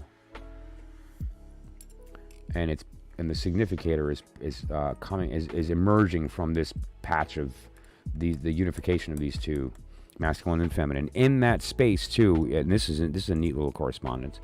We have the heart is feeding these two wills that then drives directly into the will down here.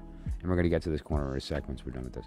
But so here is that last important bead, which is surrounded by some karma, although there's a lot of it down here, most of it in fact. But right, and let's take a look at that right there. That's going to be 7. What is that? Are we looking at? Yeah, okay. So 7. So that's relationships, and like here we go. Here we go.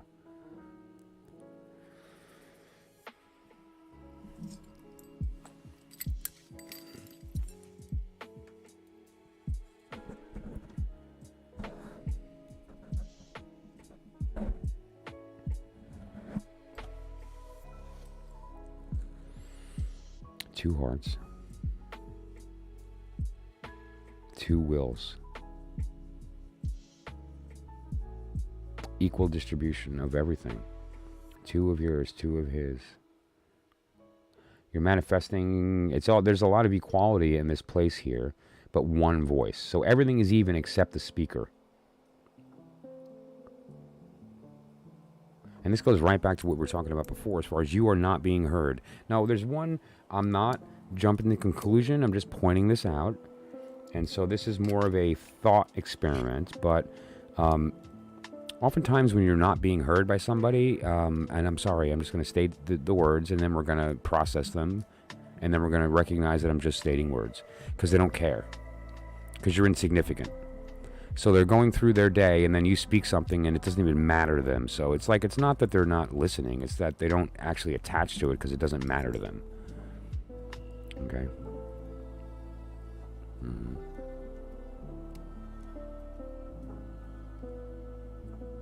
Yeah. Right. You know what I should wind up doing too? After we're done with this reading here, do me a favor, Tanamera, are you open to giving her a reading? Because here's why I say that. I'm going to give you some legit, right? And I already have, and I'm going to give you more legit on him, and then I'm going to pull out the tarot, and you're going to leave here with some serious knowing.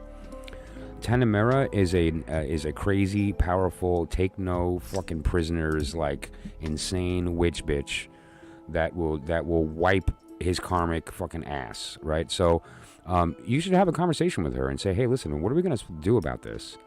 Learning. She's also an oracle maker, so she might have, I know for a fact, actually, that she has a couple of decks that might be relevant to this, specifically one related to toxic stuff. So, Tanamera, if you're open to that, do you want to grab that deck?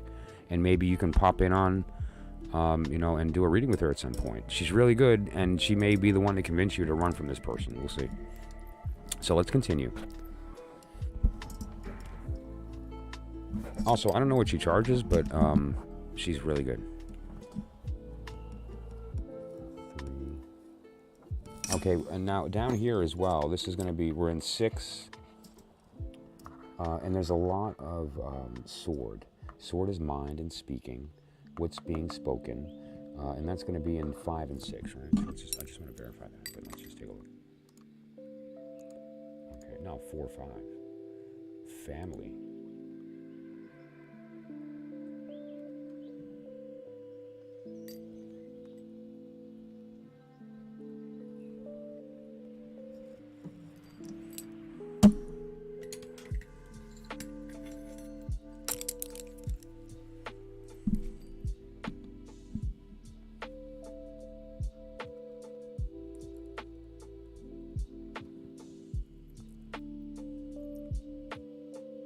That's a girl bead.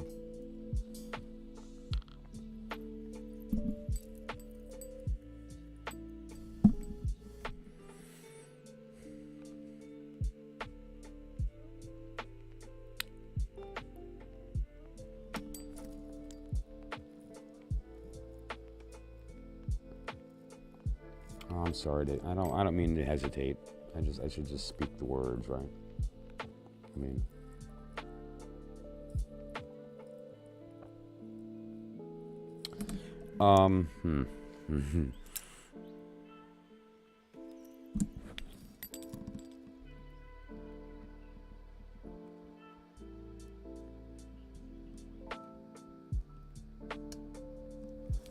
Yeah, you know what?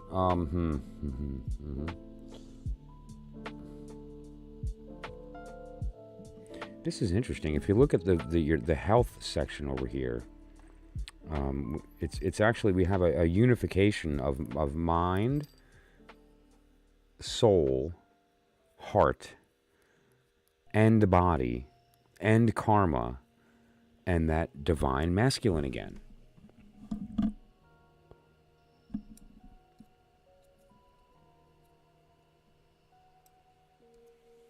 There's like a polarity there of a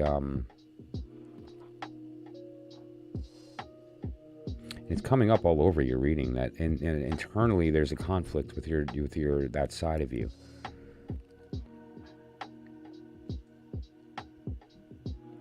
This is still, you know what? I think I'm gonna first call the fact that I believe that there may have been some shenanigans in the family.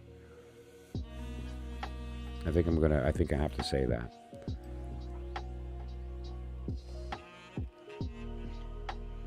And wait till we get to him, right?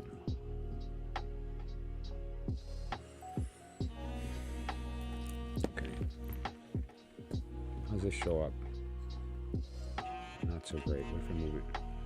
What if I move it like directly under the camera? It's going to be like roughly right there. Okay.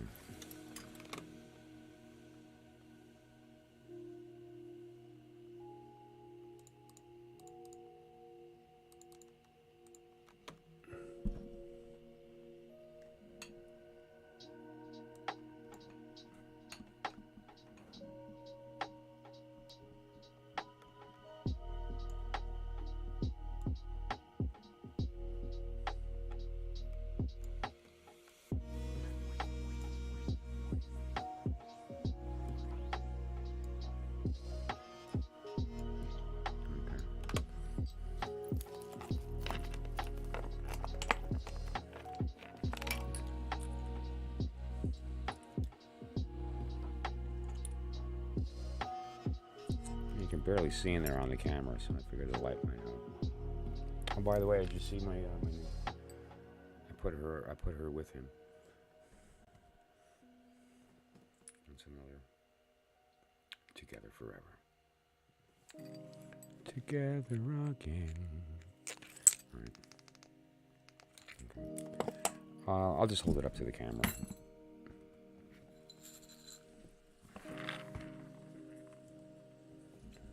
So this is him.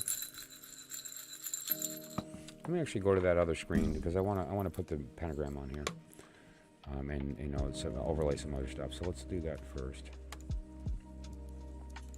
Okay, and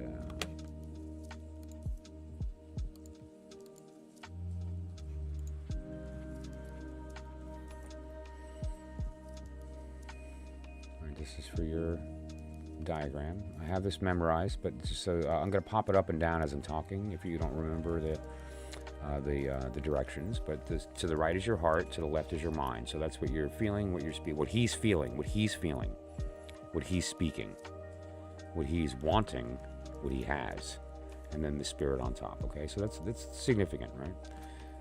This is going to answer a lot of questions here with respect to your question, not just in general, but with respect to your question. So let's just get rid of that.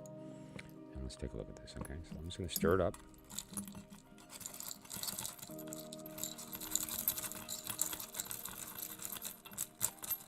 And then we're going to mix them, and then we're going to get the exact answer. Okay.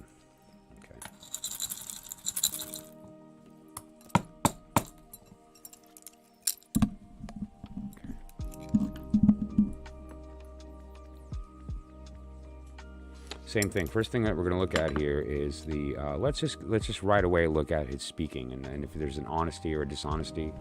Is there anything to make me think that he wouldn't tell the truth? We have 2 air, 2 karmic beads, both pointing at physical manifestation. This is a person that likes to talk about what he has, and he likes to speak about. Yeah, as far as the want is concerned, there is some air in his want also. He does speak about what he wants, but not as much as what he has.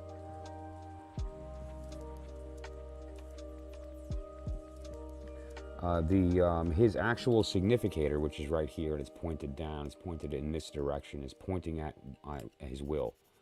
Right, it's pointing at the bottom right section there. And in that want is 2 pentacles, 2 hearts, 1 voice, 1 will. He's cheating on you, bottom line, and there's 2 women. It's not just one. He's cheating on her also. All right, like there's no loyalty.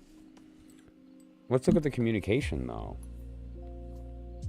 Now, I'm not saying he is. I'm saying he has and is capable of it. But he definitely has. And you know what? Something came up in the family, which, I don't know. We'll get to the houses in a minute, Michael. Just, okay. Let's look at his heart.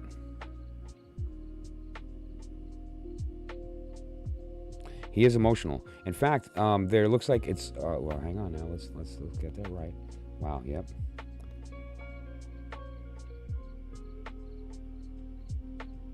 Yeah, he has some serious emotional stuff going on, like mental illness. Like there's a level of, this is like 2 Gemini in one person. Imagine somebody who can just flip flop on the fly based on who's in the room, right? You never really know who you're talking to, because there's a level, not necessarily in authenticity, but the level of the ability to. Or the propensity to change your personality based on the person that's in the room, kind of in a natural way, almost like an automatic way.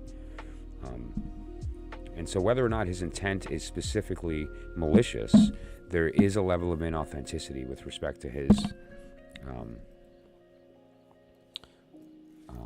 heart.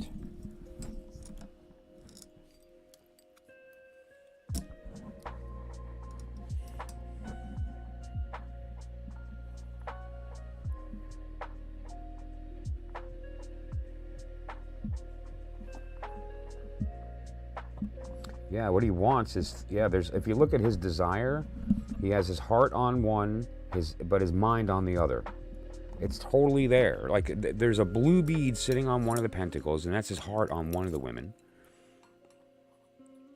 And then he has the white bead on the other pentacle, which is mind on a different woman. And then his will is sitting on a third pentacle, right? So there's 3 pentacles, and each part is on is looking at something else. And as far as what he has right now, there's 3 karmic beads surrounding 1 divine masculine bead, and that is the source of his significator, pointing at that desire for these 3 women. Right, and so there it is. He's kind of like, he's just stuck in the... Okay, here's the deal.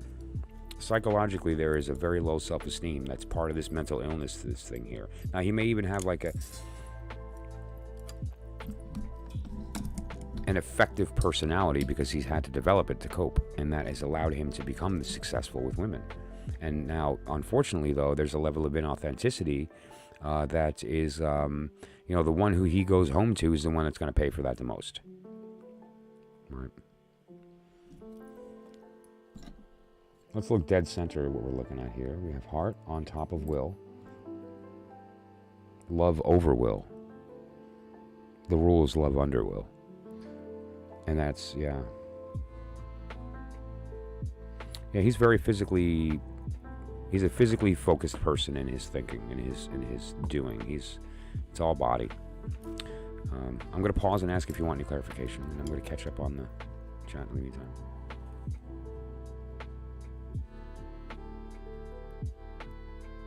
I don't have Facebook. I'm so happy to hear another person say that. I have a Facebook account, but I don't ever use it. Even the one I started up for metaphysics, the channel, I don't use it. I'm a clingy, gotta have it type of lover, so I'm sorry either of you. All of me, right? It's all or nothing. I'll go live after the stream is over and y'all can hit me up, okay? I'll do as many as I can before we all pass out. Oh no, living together for 3 years. Do you have what it takes to look him in the eyes and put on a performance? And here, the words are authentic. You're not lying, but you need to set the tone so that he can react to the tone. Okay, I will clarify. React to the tone. Why did you do it, man? We're thinking about getting married. Oh, I didn't listen. Enough. Just, I'm being honest, can't you? We're sitting here talking. Stay calm. Assume it. He's going to keep denying, but you're going to get some language there that'll help you to understand. You can start to read the body language and say, listen, you know, before we do this any further, before we take any other steps, am I what you want? Because if I'm not what you want, you're not what I want. I want someone who wants me.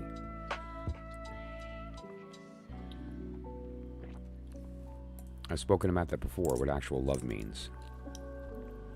This question would not be happening, right, if that were the case. So let's do the clarification. Hang on, I need to shuffle. All right, let me pull a card. Okay, so the significator is pointing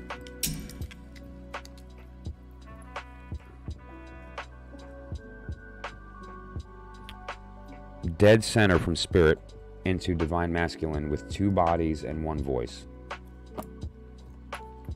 All right, so I'm done with him. All right, so what we're going to do now is shake them up, and we're going to introduce both now. So the reading we're about to see is we're going to combine you and him into your current circumstance, and we're going to look at the karmic consequence of the actual connection now. So these are the 2 separate entities. Now we're going to look at you 2 together, okay?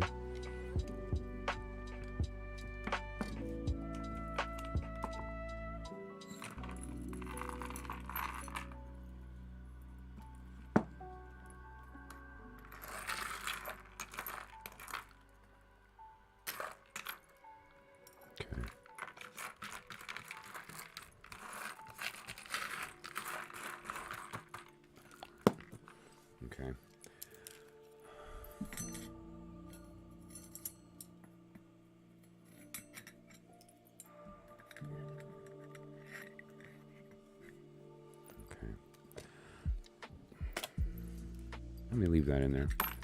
Right.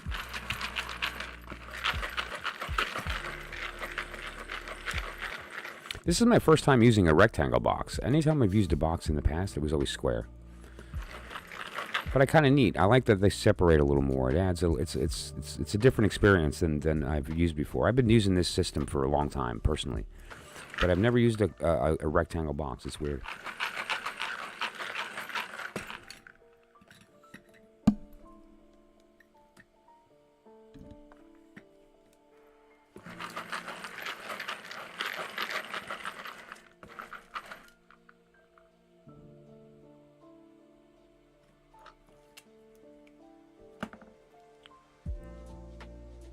That's funny.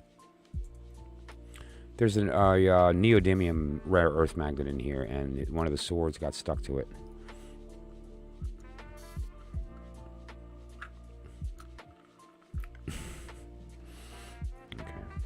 Let me just toss that in there somewhere. Okay, so we're going to read this a couple of ways first. The first thing we're going to do is just look at all the significators, right? So we're just going to look at your major karmic stones. We're going to look at his, and then we're going to move on to houses or the pentacle and go that route, right? So let's look at the major influences first.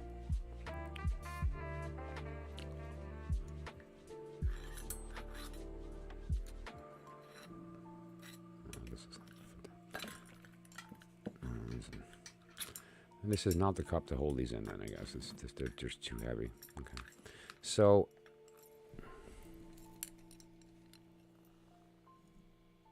the first one is right here. That's yours. And interestingly, that is the end of the vector. The spirit center is pointing at your main significator. It's saying, look at me. And you are surrounded by 2 pentacles, 2 voices. There's a female energy to this pentacle here, and this one's a little unknown, so we're going to find out about that there. But these voices are 2 separate women speaking, right? This energy, the pentacle is a feminine energy. The cup is a feminine energy. The wand and the sword are masculine. So this is a feminine energy. It's all pointing, like Spirit is saying, look here. 2 women, 2 voices. There's some karmic stuff going on there as well. The heart is out of the situation. This is not heart. This is not love. This communication, it has nothing to do with actual connection. One of these people is a karmic, somebody you know. This person you don't. This person is very close to you, like there's a karmic connection to this person. To this person, none at all. The second one is the divine feminine bead. And this is surrounded with all kinds of energies, including it being in the middle of this vector. So it's the stop-off point before you get to this situation is the divine feminine. It's saying, this is part of that path before this happened. And during this phase here, and it looks like we're going from him into you into this. It's an interesting direction here. But what we're seeing in the Divine Feminine here is a lot of heart ratio, a ton of karmic energy, mostly yours.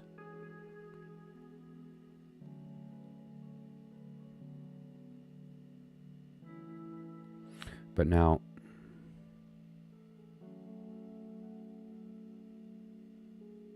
there's a lot of reception on your end, but very little. He's speaking, but what he's speaking is the language of body. Like, again, he sort of seems like a very physically driven person, and it's just kind of where he's stuck, right? This is a biggie.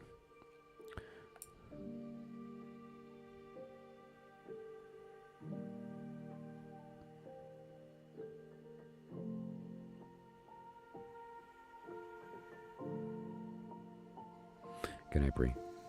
Thank you for popping in.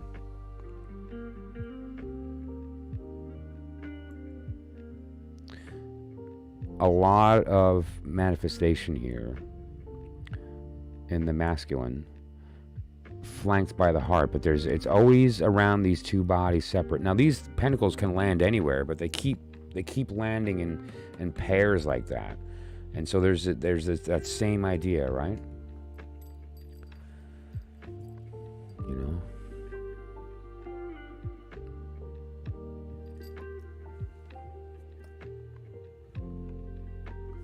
All right, well,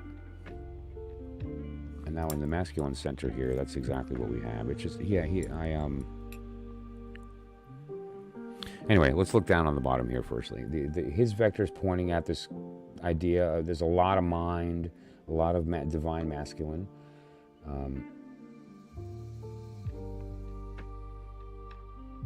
Yeah, it's the heart. It's kind of like it's all over the place. It's the same story being told multiple times, and it's just more and more obvious every time we look down. But let's. I'm going to give it a shuffle, and then we'll look at the houses, and then we'll tie it up there, right? And then we'll take a look at the tarot and put them together.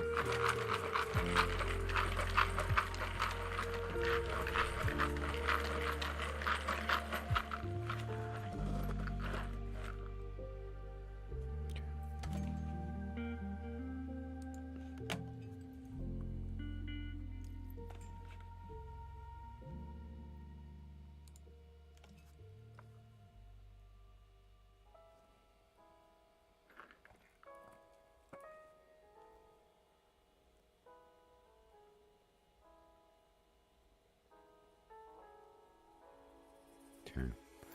Let's look first at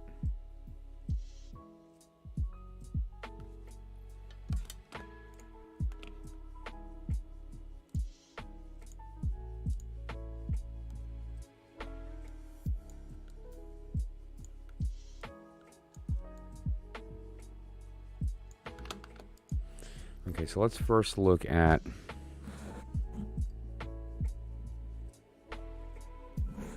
seven.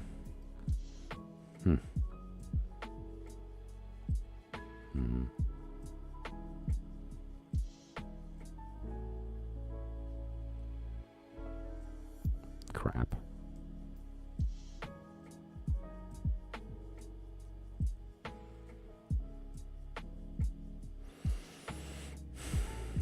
Well, okay. So here's what it is. I mean, it's a both the beads for masculine and feminine, or not masculine and feminine. The divine masculine and the higher self are in 8, not 7. 7 is essentially pentacle, body, physical.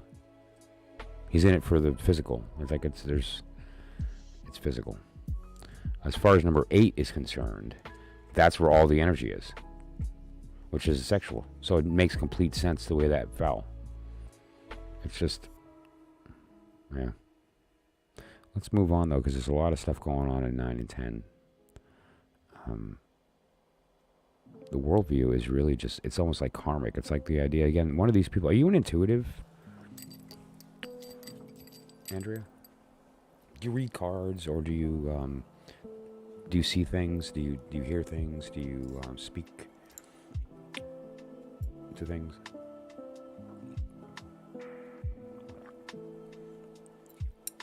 Because one of these people is highly intuitive. Now, let's, the other significator here is coming out of the Spirit Center, and it's also coming out of 4, 5, really 5, and is pointed at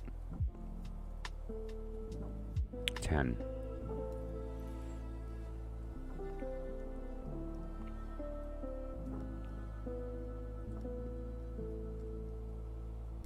There it is again. Family. Pointing at social status, outer self.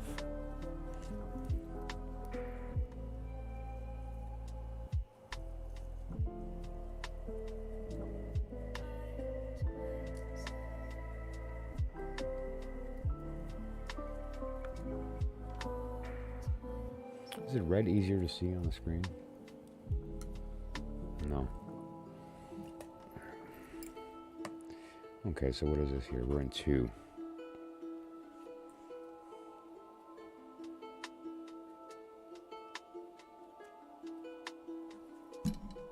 Who's MJ?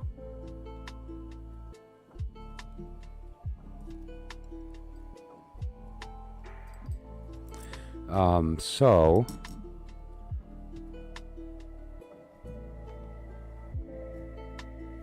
there's so much going on in this one spot, in the 2 spot, that's like, it's hard to ignore that, right? And in the 1 spot is pure karma, and that's it. It's will and 2 karma stones, so it's all you. That's actually, okay, that's good, and that's why I keep asking if you're psychic, right? I saw that, no problem, and I appreciate that, and thank you for coming in. And you're next. Right now, I'm showing off an oracle that I developed. It's a bead oracle. It's an analogy of the tarot. It's an analog of the tarot. And I'm going to be doing a card reading for her to kind of button this up in a sec. The card will be quick because we really got to some good stuff here. And I'm going to be using the proper whole system next, and so maybe I can use you for that. Okay, good. So then you obviously you're the intuition that I've seen here. No doubt then. But yeah, I mean, to clarify any further is just like beating a dead horse, to be honest, right? So I'm going to grab the cards because it's as obvious what's happening here. It's pretty obvious. Okay, so I'm going to leave these in here in the meantime. I'm going to clean them up after. Um,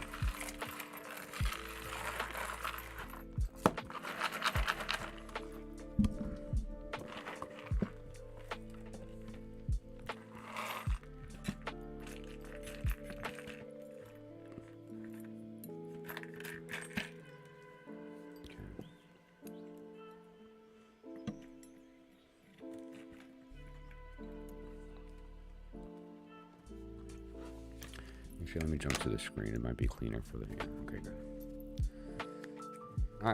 I shuffled them already, remember? Okay, good. Sorry.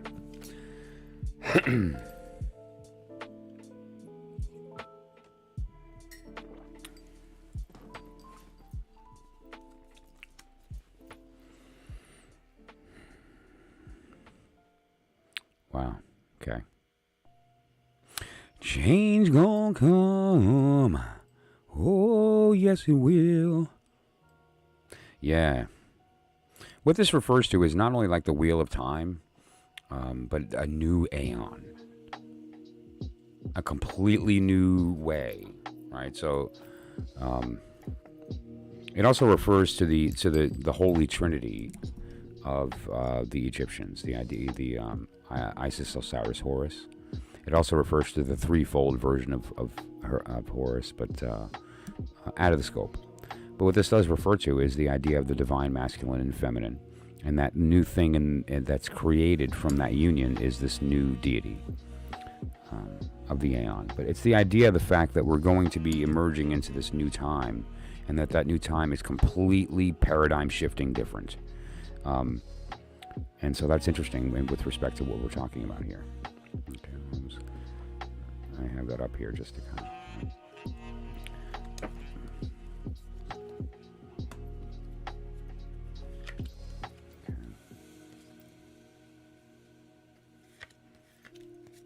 Okay. This will be pretty quick, but all I'm doing is just looking at some maybe basic karmic connections that we hadn't considered. Let me have these separate.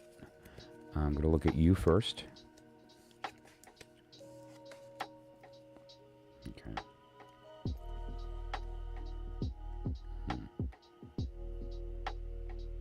You're afraid.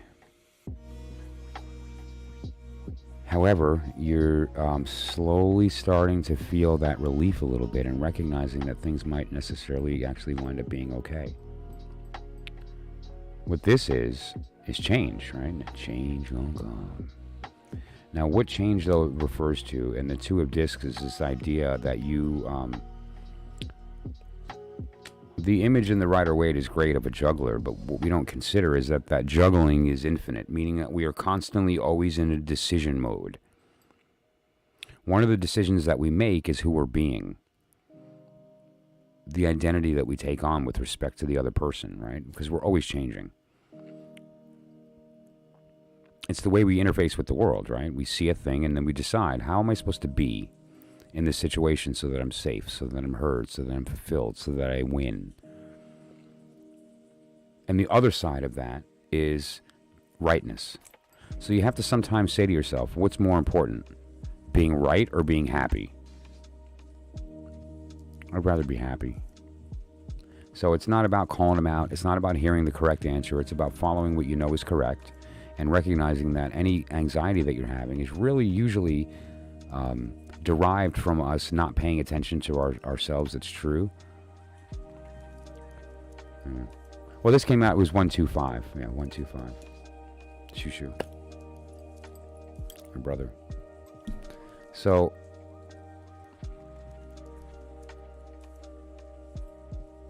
and the 5 is a card, the 5 of Pentacles is an image of like need, injury, being in the moment of having to borrow a couple bucks from a friend, needing a ride, finding yourself in a state of want instead of have. And very typically it's related to anxiety, because the pentacle refers to, usually in states like this, of the thing that's not manifest yet, but that you're making manifest. Meaning, if nothing changed, this is what will occur from that, right? And so that's something to consider. But what we do see here is that this And I'm going to drop the 3 more cards to clarify that in a moment. But this and how this is rolling out is that you seem to be afraid, which is why that you've continued to allow this behavior to happen when your heart kind of knew it was happening. But you didn't take any steps because you don't want to be alone, or you're afraid of money. Maybe you don't think you can handle it without a roommate or someone contributing by yourself. Maybe not, but it seems like your fear has to do with this. You feel like you're going to lose more than you are willing to lose, and that the position that you're in, or at least up until now, has been worth staying. Right? Well, balancing financial security is important if you're going to make a move, right?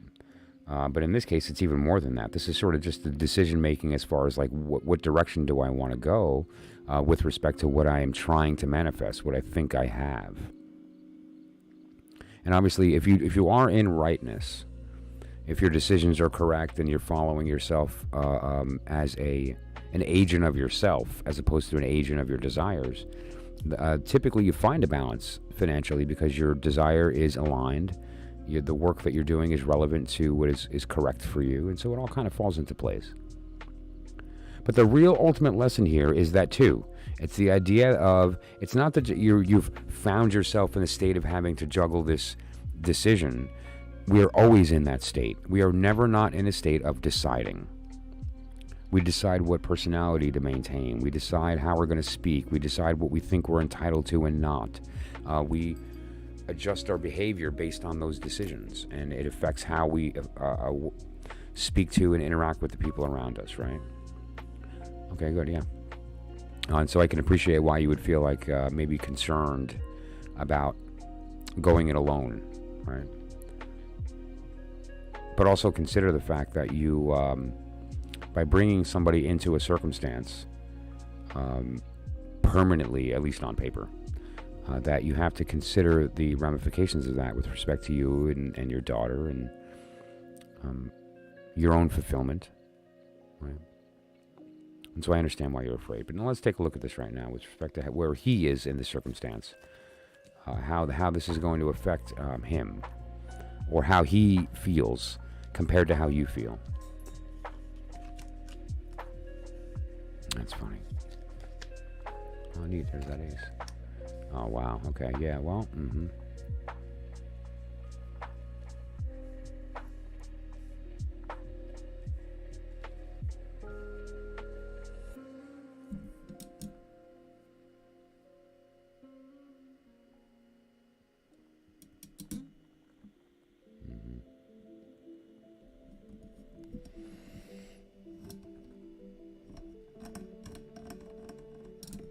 do you guys have any bills together or anything? What's the situation financially like? Do you you don't share accounts and stuff, do you?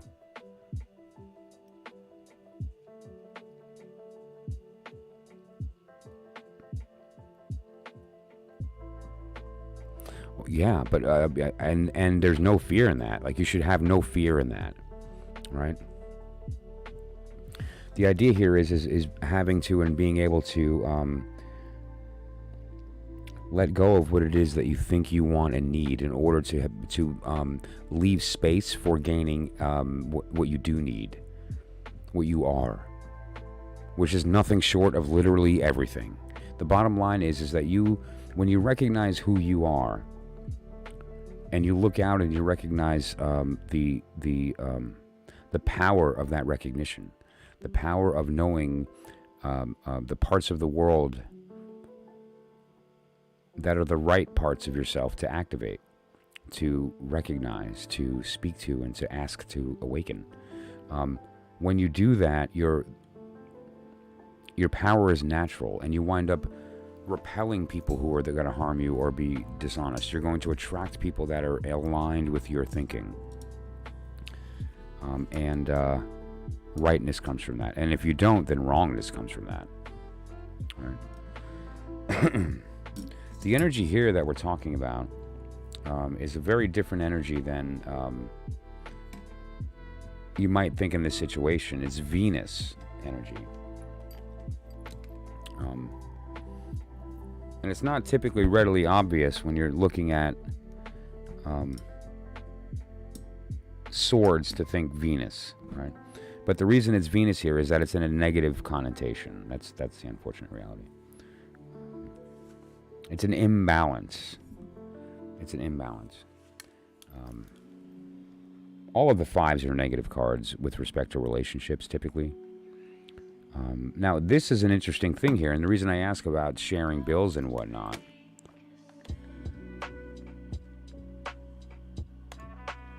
Holy shit, she called him a hobosexual? That's hysterical.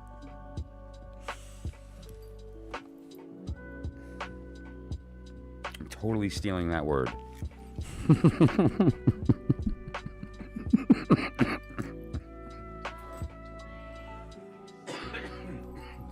me. No, I'm sorry, I don't mean to laugh, but that's hysterical.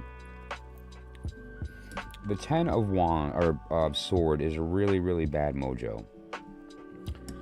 With respect to the mind and communication.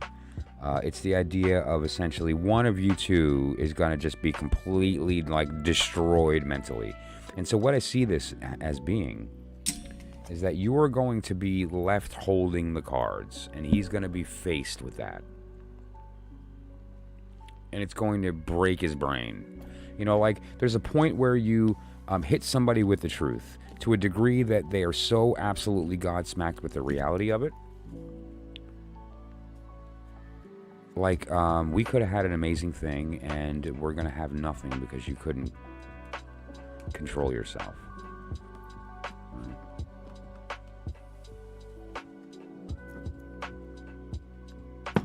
Did you really? Cool. Missy, how you doing? Sorry, audio just came in. Yeah, I love that homosexual.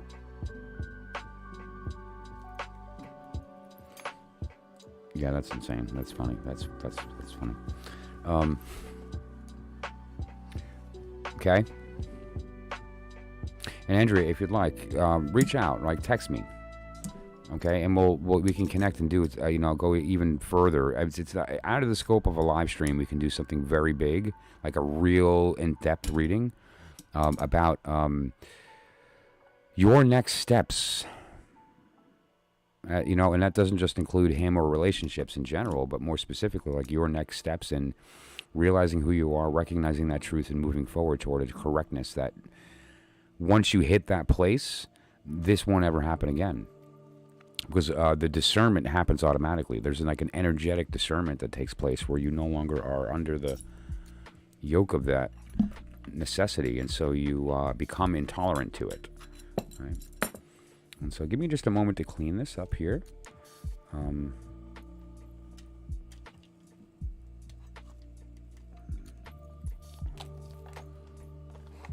Because my next reading, I want to use the big...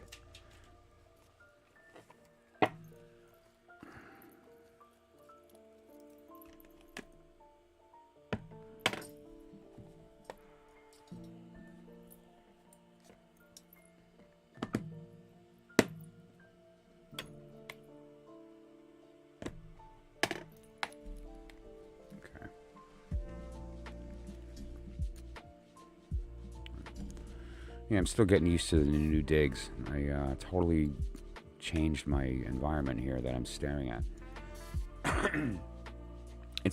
I love working in this space now. There's a lot more room. I don't know why I kept it cramped with the books for so long.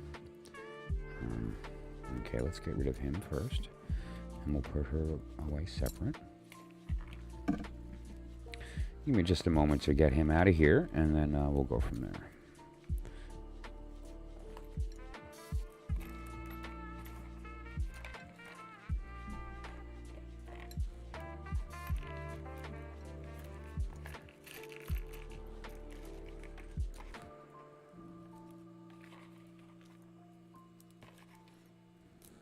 This is the one slow part, is once you're done with the reading, if you have put them together, typically, I don't know, I do, it's up to you, but I like to separate them, and it takes me a minute to just kind of pick through, but it's not too long. I mean, once you've put it together and used it once or twice, it's obvious whose is whose. You know, the separate suits are obvious to detect the difference between the male and the female version of a pentacle or something. And so it's... It's pretty quick.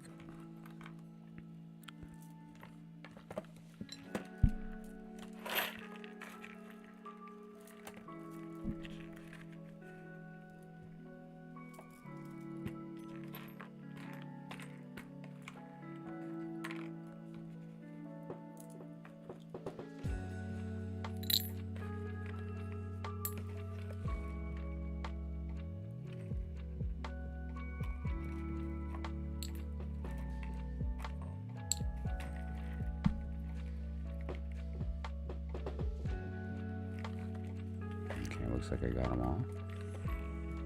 Yep. Okay, so just one,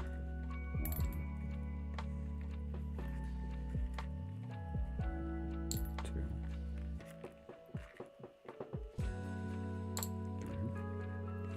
3. Need one more little white bead, and he's all separate.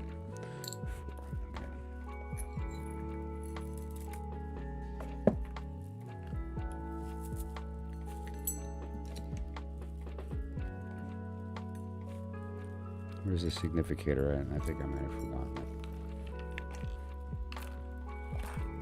Or maybe not. Can I get it in there? Yep. Okay, sorry. Sorry about that.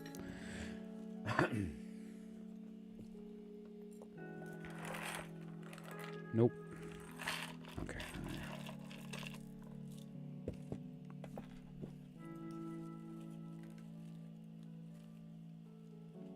So this came out very pretty. You know, the box came out nice. I am very happy with how the whole kind of thing formed. And aesthetic matters, frankly. It really does. You know, the fact is that we do react to beauty. There's no doubt, right? And nobody, unless you're lying, you know, we can't deny that we react to people visually first. It's the first thing we see is their form. And aesthetic matters, right? We like pretty things. We like things that make us feel good to look at. And so I think this came out really nice. And I'm very happy with the presentation, right? Like how it came out. It's pretty. Okay, so that Andrea, how's that? Are you listening to the? First of all, just be clear.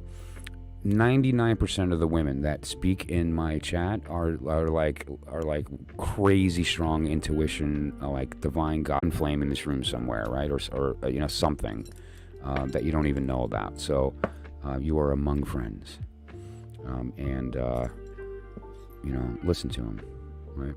Just take it in emotionally, read it, feel it, see how it feels, kick it around in your heart. Then install it into your mind and process it. See how that feels mentally. And then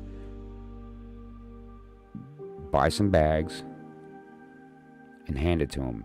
And tell him if he needs help, you'll call somebody.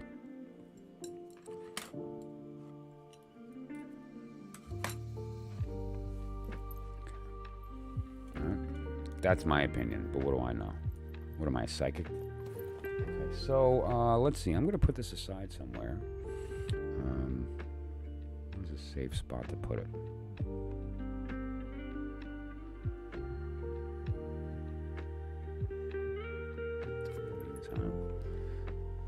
I hadn't considered that. You know what I'm thinking of doing with this? I'm thinking of giving it away.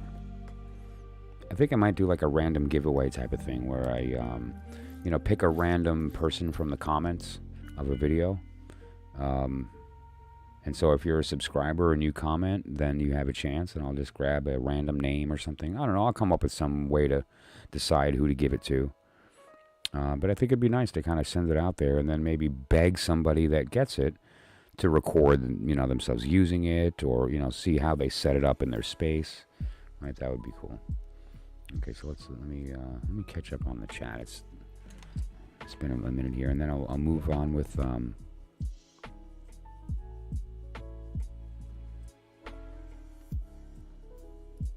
come back here. Okay.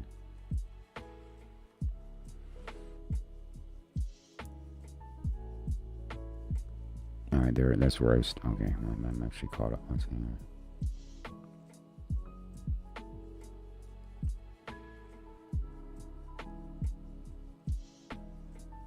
Yeah, I just looked at the chat. All right, hang on. He doesn't work? You're worried that he's sleeping with your sister, and who knows who else. You know, you're clearly feeling like you're not being heard, which is like the only thing human beings want. That's what we are. Please hear me. And if you're not, then like, psh. It explains now why Tanamara said homosexual, or a hobosexual. Thank you, Love and Light. And Tanamara is a really interesting energy. You're gonna love her.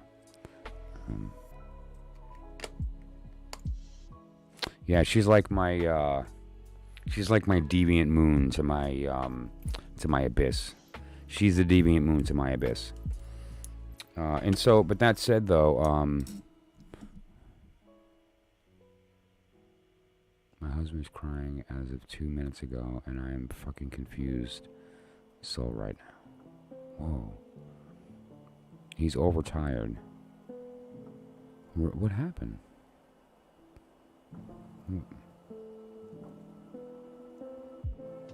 Whose story is that? What, the reading we just did was for Andrea.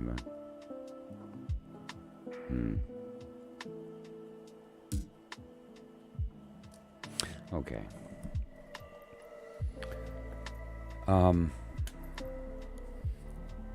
MJ. You're next. Same thing, if you're okay with that, I'd like to do a bead reading and a tarot reading for you, right? It's a great way to show it off and get people familiar with the system here and kind of how it works. If not, if you just want a tarot, that's okay. I'm going to honor the fact that you are new to the stream and you're interested in kind of getting a vibe for what I do here, and so I would love to give you whatever you'd like. Right? Yeah, Missy, did you go all the way to the top and read that? It's God bless. Like, man. Great, I appreciate that. Okay, and if you don't mind, I'm just going to step away for a minute, heat up my coffee, and I'll be right back, and then we'll do the reading. So, I appreciate that. Incidentally, my initials are MJ too, so awesome. Should I quit writing?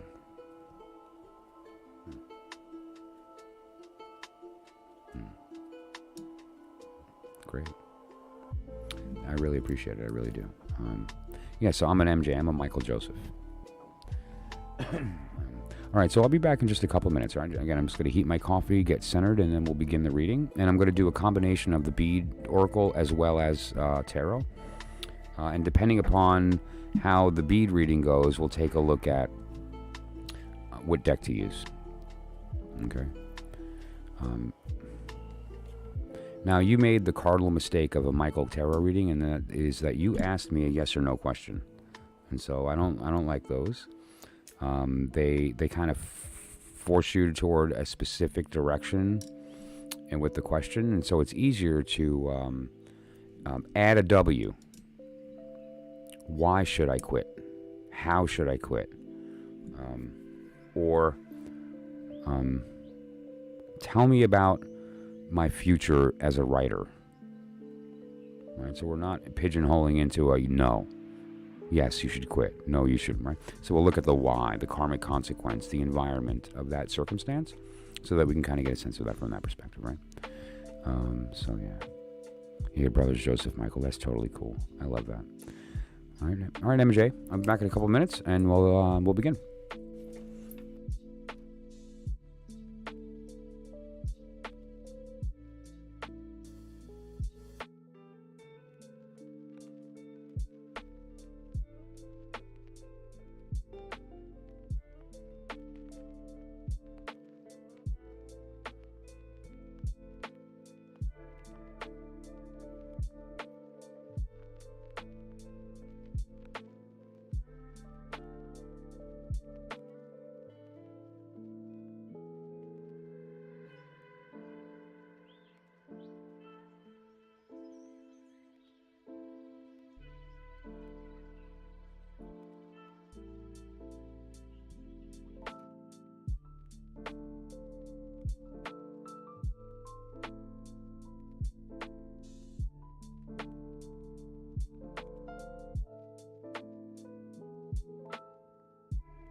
legit confirmed in every way. Are you kidding? I mean, if I didn't know better, I'd start calling myself Francasio. But I'm sorry, I'm a demon.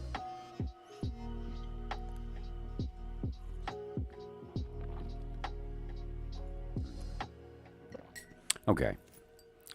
So first of all, actually, I wanted to ask MJ, this is a new oracle that I just recently put out a couple of days ago. I haven't released it to anybody until I did it live just a couple of days ago. What are your thoughts? Is it something that you can see being, a value as a reading? Because this is the type of thing I think that people are going to really connect with. Put it up here.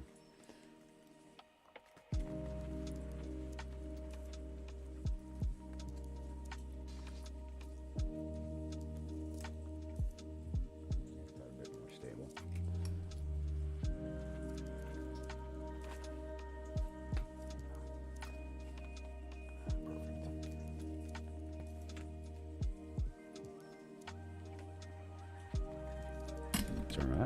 So, first of all, I have my manifestation bowl set to a very specific goal. Right? And so it's going to be a good night. Let's just put it that way. Good mojo.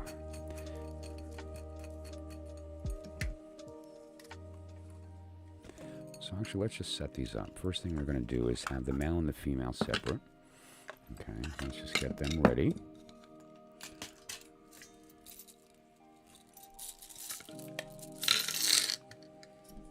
This is my oracle. The one that I just used for that reading was a demonstration of one that was designed to sell or give away. I'm going to give it away. I don't think I'm going to sell it. I think I'm going to give it away.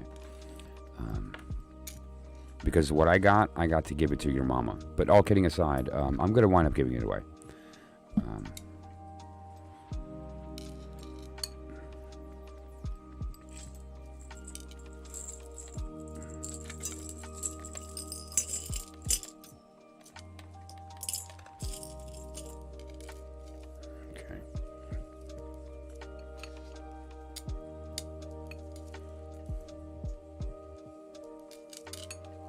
I put these little pouches down here so that when I put the bowl down on top of the manifestation bowl, it spins nicely, right? And it doesn't actually move on the desk. So that's kind of why I'm doing that. And now there's a couple of different setups with the beads I'm doing here, and so I want to give you an indication of the why and what we're looking at here. This is the divine feminine, and this is the only thing that's real. Okay? And so now what this is a template of yourself in the higher world. And so we're just going to separate her out and get this set up properly. We have that middle, which is the 3 mother letters of the tarot, the Aleph, Mem, Shin. Let's let that camera catch up. Wow, there he goes. The Aleph, Mem, Shin. And what this is the 3 mother letters of the Fool, the Hanged Man, and Judgment. But what they are the original elements that we are manifest from. Basically, everything that manifests physically does so out of one of these interplays of these elements, right? And these are non-moving, and the way that I read this trace typically is that we overlay the pentacle.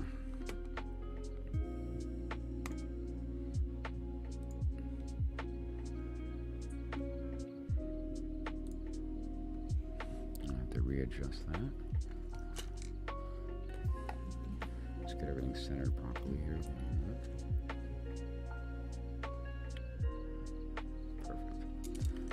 Good. And then she is going to go in the middle for now, and then we're going to overlay the pentagram so you know. This is just for your use. Again, I have this memorized, but we're at spirit, heart, mind, will, body, right? And then the way that we read that is this. Now I'm going to use that other one. Okay, great. Let's just get that to the right size. Okay, so basically where the position is and on the dish is going to give us an indication of what we're actually reading here. Let me get that centered properly. Okay, and that's for your use. And you'll notice that triple lands in the purple there in the middle, and that's on purpose. And it's moving up into spirit, right? Into that black and white area. The communication center is going to be here in the yellow. Your heart's going to be here in the blue area. And then here is going to be your will and body, the things that you have, your pentacle center. Okay, so we're going to read it with respect to the pentagram first. Then we're going to read it with respect to the houses, as we go through these two separately. And now this final one I'm going to have up here.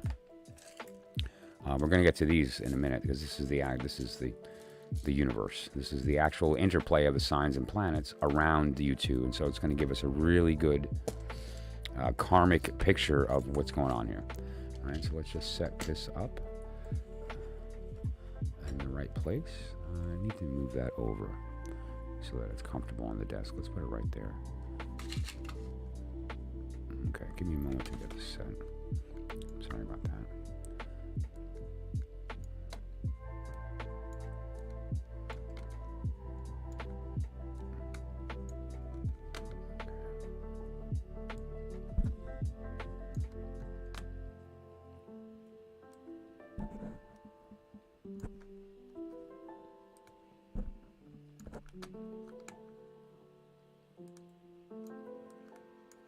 Sorry, this software is a little clunky when you're sizing stuff. Okay, there we go. One more time. That's so clunky. Weird. Okay. All right, there you go. Okay, so what we're looking at here, we're going to have the masculine version. I'm just going to stir up now. Let me get it shuffled so that we can reference it. And this doesn't necessarily mean you as the masculine, she as the feminine. You're both of these. This is your higher world self and your lower world self. Right? We all have a divine masculine and a divine feminine at all times, and we reflect each one depending upon the action or the activity that we're currently under. This is your significator, and the point is pointing to the red, right? And so it's from the blue to the red. So if it's this way, it's pointed like that. If it's this way, it's pointed like that, right? And so the red is the direction it's pointing in, okay? And so just consider that when we're going through the process. Right? And now in the meantime, let's get that ready. Okay, great.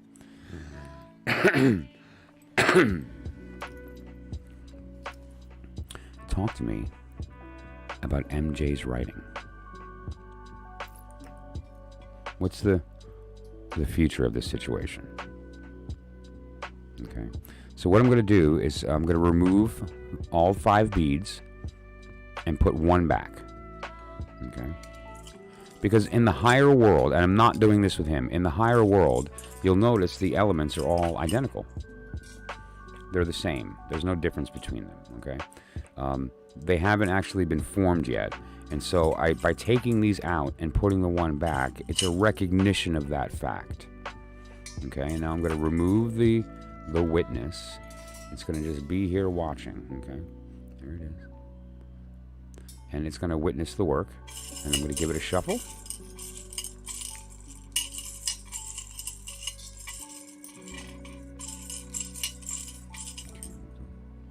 Let's get to the right screen here.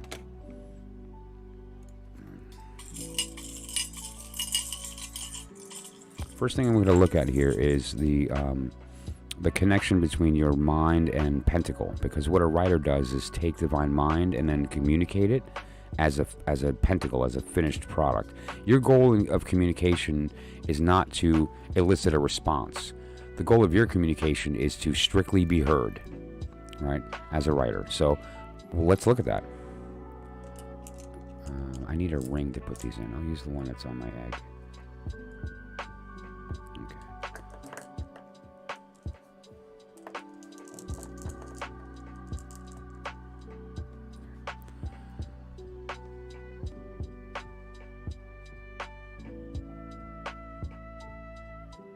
Your heart's not in it. What happened? Which is interesting because your will is all over communication. You have a desire to be heard. The fact that you're asking the question is interesting, and we're going to look at that because the thing that you're manifesting is heart. Meaning that here's what I'm thinking. What I'm thinking is that it's not that you want to stop writing. I think what it is that you want to change the subject that you write about. It seems like that there's like a level of you wanting to communicate your heart more than anything else, and you're not in a position to do that. It's sort of like the thing that you're manifesting in the speaking section is all will, but not heart.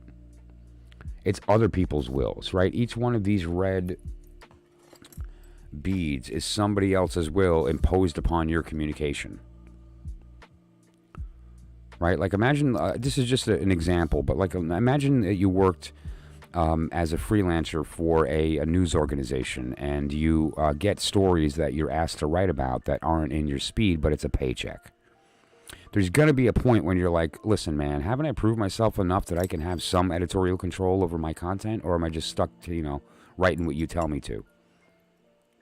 And so it comes down to the thing of like wanting to be respected for the fact that you think you bring something emotionally to a subject, that you want to be heard.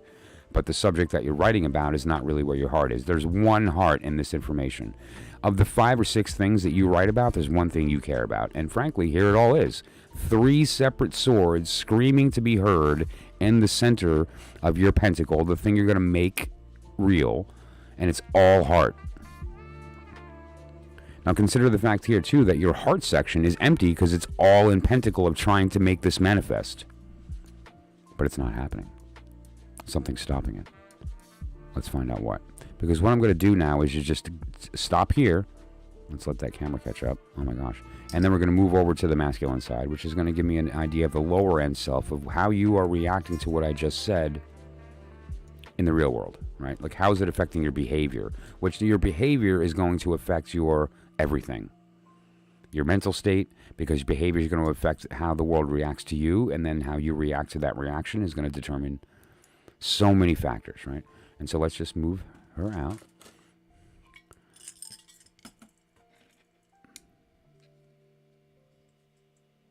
Okay. Yeah, I got to find a new place for this thing. It's in the way.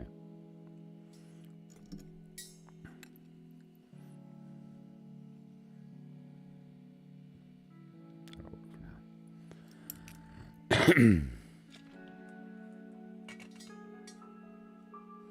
Okay. So, let's give it a shuffle. See what we can see. I want to pause before I go any further. Do you want any clarification on what we talked about so far? Or are you clear about what I talked about? Or did it elicit anything that you want to get any additional information on? I should have asked you that before I jumped, but so I'll take the moment now.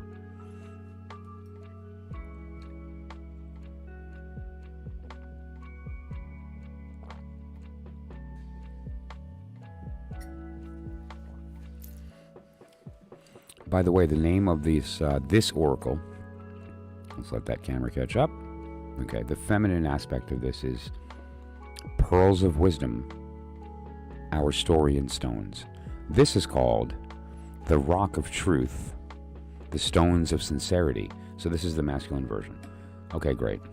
So now, the reason I put the point up at the top is that for the pentagram diagram, the top is spirit, heart, mind, will, pentacle, right? Have the body. And now I'm going to read this a little differently, since this is your lower version self, the one I'm talking to. And now how this goes is each one of our centers is a lens, a vocabulary. It speaks a language that's different. Your mind speaks a different language than your heart, which speaks a different language than your body, which definitely speaks a different language than our souls, right?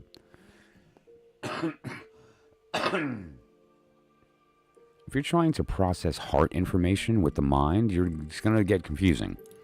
If you try to process heart information with the body, it's going to be misinterpreted, and it's going to wind up evolving into lust. And so when you're considering this circumstance with respect to your career, or specifically how you're viewed by your peers, because that's really what we're talking about here. you know, at the end of the day, if you're doing something that you love and you're respected, then there's no question you're going to do it as long as you can. So you're either not loving it or not respected or both. And so let's determine what that is. I'm just going to give it a quick shuffle.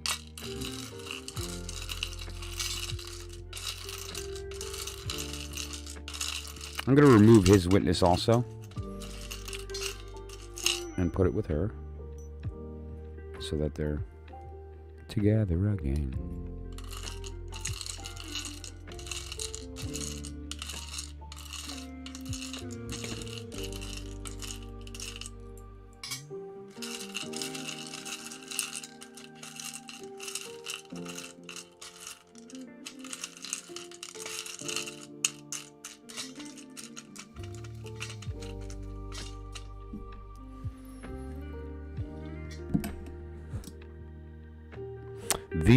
Interesting. Wow.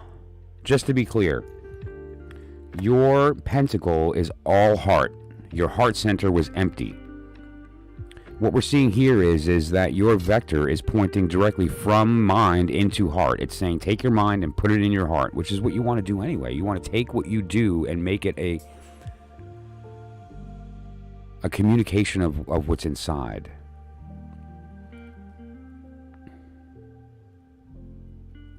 There's a lot of karmic influence in the communication center here. All of your pentacles in the lower world are right in your communication. Down here, all the pentacles are kind of surrounding will and, well, mostly will. But here, it's surrounding mostly mind, speaking, communication. Right? And that's a big deal. Your heart is all over will and pentacle, same place as before. That hasn't changed. That actually showed up here the same. These are your fire, your will. There's a lot of will moving out of heart into communication. So, no.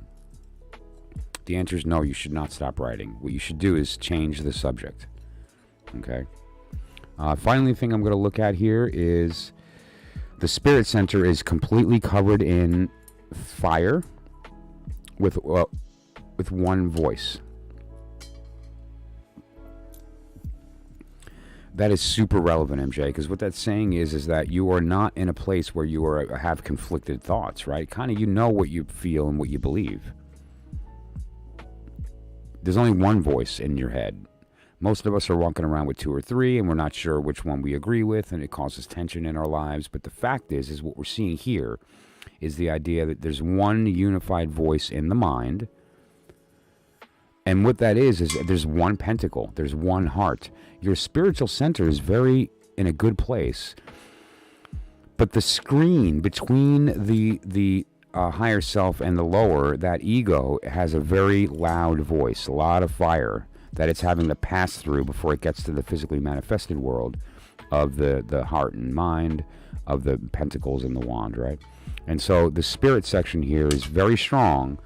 And we just need to make sure when you're having that internal dialogue that you are speaking to the correct person, right? And that you're speaking to yourself and not the ego who's tricking you into thinking it's your voice that you're hearing. Because what happens is the ego, all it cares about is self-preservation. It doesn't care about you. It actually, sometimes it's easier to get what it needs and wants by hurting you, by just, allowing you to be in a weird position to where you kind of you let go of agency for the sake of comfort. And that's a great technique that the ego has to keep control. Yeah, right? That's an important question to always ask. Who's speaking? Who's listening? What do I want? What does my body want? What does my heart want? Because like I said, each one of those speaks a different language. And so just because you feel a want, you've got to kind of stop and go, wait, who wants? Am I hungry or thirsty? Right? That's a big question. That's a big question. These readings, heart-wise, are identical, right? All the hearts on the bottom. All the heart is connecting your pentacle and your will, which is good. Your heart is really in this. That's why I say no, the answer is not to quit writing. come on, you're like, your heart is all over it. And you want to make that physically manifest. But what you need to do is you start engaging your heart as the source of the content. When you're sitting down and deciding what you're going to write,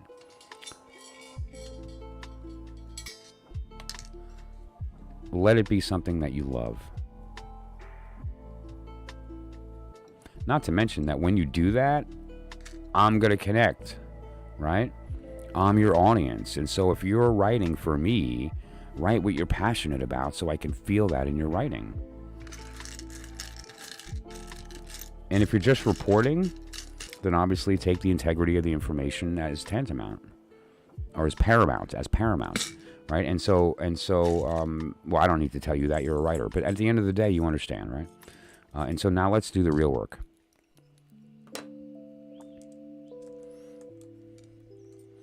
What I'm going to do is replace the beads here.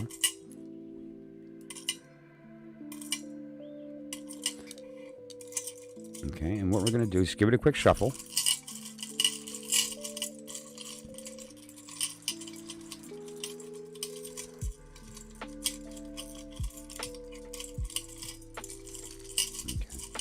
Recenter the beads on the 5 points. Grab the little tribe, stick it in the middle there. And we are good to go to read on there. And so I'm going to put her back. Do the same thing with him. I like him because he can get down and dirty with the boy. He doesn't care. He likes it rough. She's very delicate, and you got to make sure you don't, but he's like, all right, love it. Okay. Teak. Mm-hmm. Who's old enough to remember Teak? Right? All right, cool. This bowl is older than most people in this room right now. That's true. True story. This bowl is older than most people in this room. Okay. I dropped my voice.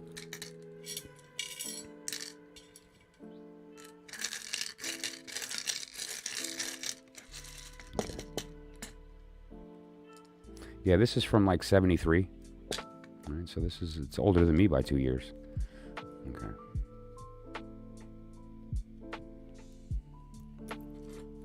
What we're looking at in this pouch that I'm about to dump is nothing short of the totality of manifest physical reality. That's all. It's nothing big.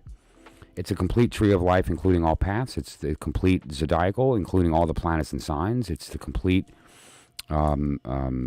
Hebrew alphabet. Every single letter is represented in here, including the 4 worlds. It's everything. Okay. And now what we're also going to be doing is looking at the combination of you,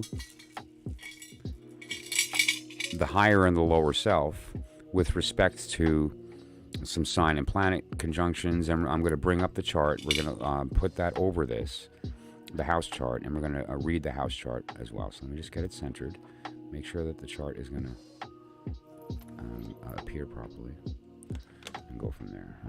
It's going to be that one? No. That one? Yes. Okay, good. So, great. All right. Look at my Mercury. I'm so proud of my Mercury. Isn't that gorgeous? Doesn't it look like Mercury? It has that like hyper intelligence, kind of like mathematics, sort of like, love it. So let's just shuffle. By the way, Jupiter is dancing around the moon right now tonight, and it's absolutely beautiful. I was looking at it before, and I looked up, and there it was, just shining down. It was beautiful. It's so bright.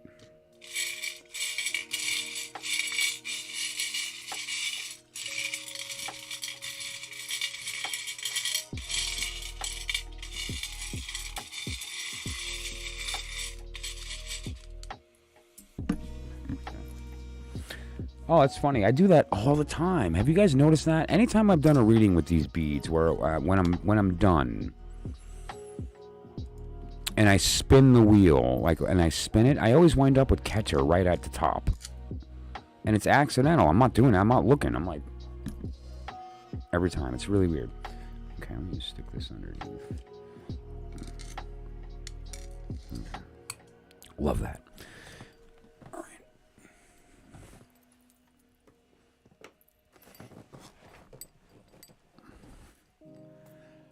Okay, let's do this. So first of all, we're looking at a couple things here. We're going to look at number 1. We're going to look at number 2. We're going to look at number 3. We're going to look at number 9. I'm going to look at 1 and 9 first. Who are you? What is the subject that you should be writing about? My daughter and I write scripts for fun. Cool. Oh, that's what he said. Yeah, that's cool. I wrote a couple of interesting stories once. I wrote a really cool time travel story about a person who is a serial killer that invented the time machine so that he can go back and murder the same person over and over to find the ideal way to do it. And however, the story starts from the perspective of the person being murdered. And then it turns out the plot twist, bum, bum, bum, his victim is himself. Because he knows his perfect fears. And so what he's trying to do is confront his own fears by putting himself through them multiple times over and over using his time machine. Whew, crazy stuff. Anyway, that was a fun story. I did another story once too about a wish stone where a little boy finds a stone. He goes looking for it because he hears that there's this magic wish stone, and any wish that you tell, you get. But it turns out the person who found the wish stone originally, that wrote the instructions, didn't know the truth. And the instructions are, you can make a wish, but the person who gets the wish that you wished was the last person who made a wish. So you make a wish, it doesn't come true, you throw the stone away, someone else finds it, makes a wish, you get their wish. It was a very interesting story, and so it wound up with a twist, ultimately, that the grandmother got sick, and he was very close to his grandmother, and they had this relationship, and she was on her deathbed, and then he realized, wait a minute, my grandmother was the one who told me about the stone, which means she was the last one to make a wish on it. And he made a very beautiful wish so he could save his grandmother. Anyway, I'm not going to reveal the end, but you can imagine what he wished. It was a beautiful sacrifice of a very powerful magic. But that said, so that was the story I wrote too. So, if you're inspired, go for it, right? But writing a script is cool. That sounds like fun. So let's look at the house number 1 first, right? And house number 1 is going to be kind of in this area. Well, let me just put the thing up. Wrong one. Okay.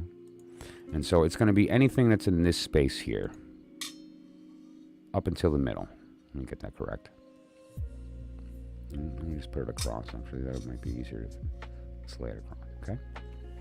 So anything that's in that area up until the middle spot. Man, that camera. I'm sorry, my equipment is having issues for the past... since Windows Update. Thanks, Microsoft. So, starting from the middle, we're going to just read this line right here and surrounding. And there's a very important bead that I forgot to point out, and I'm going to do it now since it came up in the reading right here. And that's this long one right here. That's your significator. That's your higher self. Crowley calls it the Holy Guardian Angel.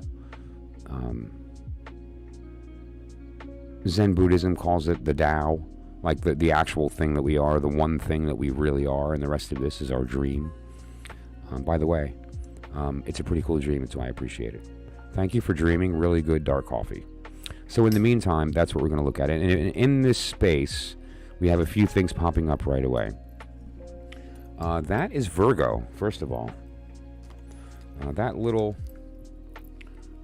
green bead right there is Virgo into Jupiter. You are okay. Practicality. But there's also maybe even have you considered communication as a subject, meaning like teaching people how to speak, motivational speaking, maybe teaching people how to cope, or developing skills to make people more productive in a certain field. The reason that I jumped here as well is because like that's right in your significator is in that same kind of place of that Jupiter energy that's surrounded with Virgo and Uranus. Uranus is a very active, windy kind of planet with respect to the energies, meaning it's a communication kind of planet. But the thing that it's communicating is esoteric, right? So what this would mean is that if you're going to write about productivity or self-help or something along those lines, this would be related to techniques people hadn't considered, right? Or if you're writing about finance, you're going to be talking about alternative forms of investing. If you're writing about diversification, you may talk about what percentage of that portfolio should be toward very unique types of investments. Or the point is that your writing is going to be geared towards subjects that, although the subject matter is mainstream, your opinion about it is coming from a place that you're lending a contribution to the subject. You're actually adding something to the conversation. And so let's find out maybe what that is by looking a little further here. From the perspective of the moon, which is this one right here, from my perspective, it's in the process of almost being new, meaning that it's almost empty. This is in a state of leaving. And this is in the 12th house, it looks like. Let me make sure. Wrong one. 11. Okay, I know it looks like an almost full moon to you, but it's almost a new moon to me, meaning that this relationship connection is ending. There's a relationship or a connection that is ending.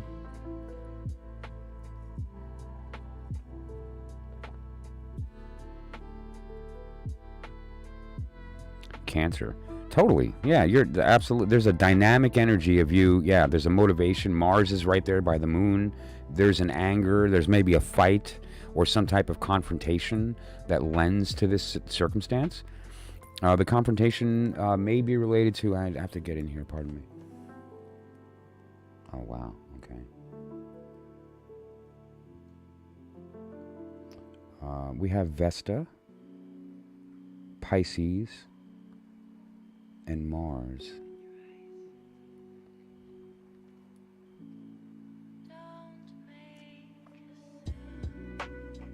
Anger, fight. There's definitely a fight. But one of these people is completely in the right here.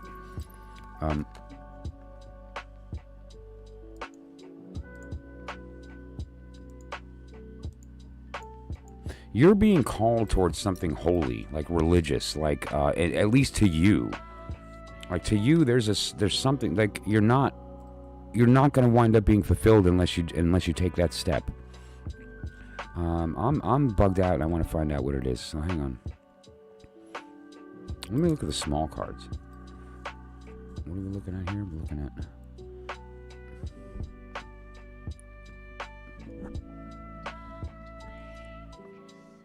Yeah, there's that. So you're totally supposed to continue to write. Absolutely 100%. It came up in the small card is a sword over a pentacle in the communication center. Made manifest by a bunch of pentacles. Dude, first of all, let me say this. Okay? You're too niche? No. Write the book. Write the book. Write the book.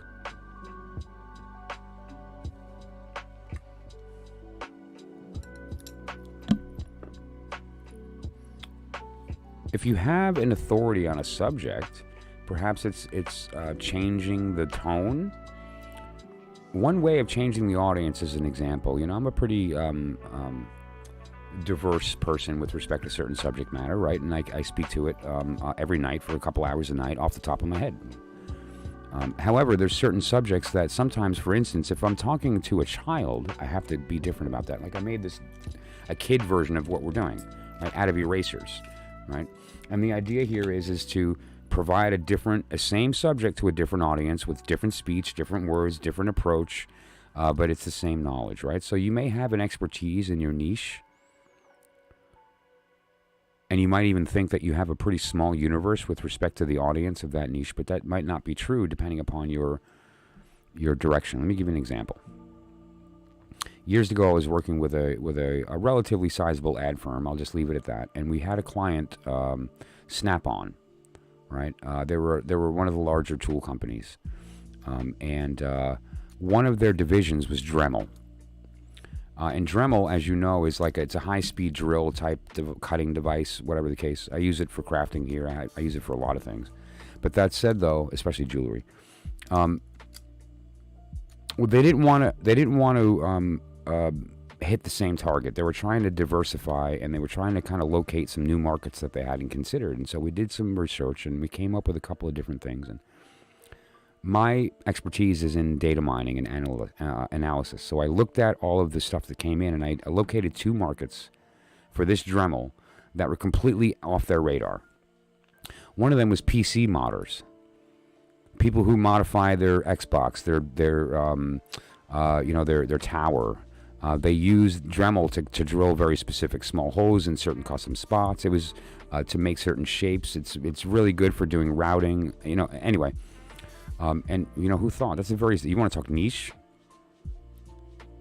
I mean, a gamer who is a modder who, is a crafter. That's not every gamer wants a Dremel or needs one, but it's a specific one. And the second one was a certain type of woman within a certain age group that we determined that had to do with some factors. But that, long story short, there was a certain segment of a specific demographic of women that were utilizing this tool for various reasons. And so what we were able to do is to kind of a customer clone and find other women that had a similar propensity, right? Propensity modeling was another kind of a knack of mine. So that said, I was able to clone a bunch of people that had that same exact kind of vibe, and we put it out, and suddenly Dremel realized, wow, there's this whole market of women that didn't know about our product.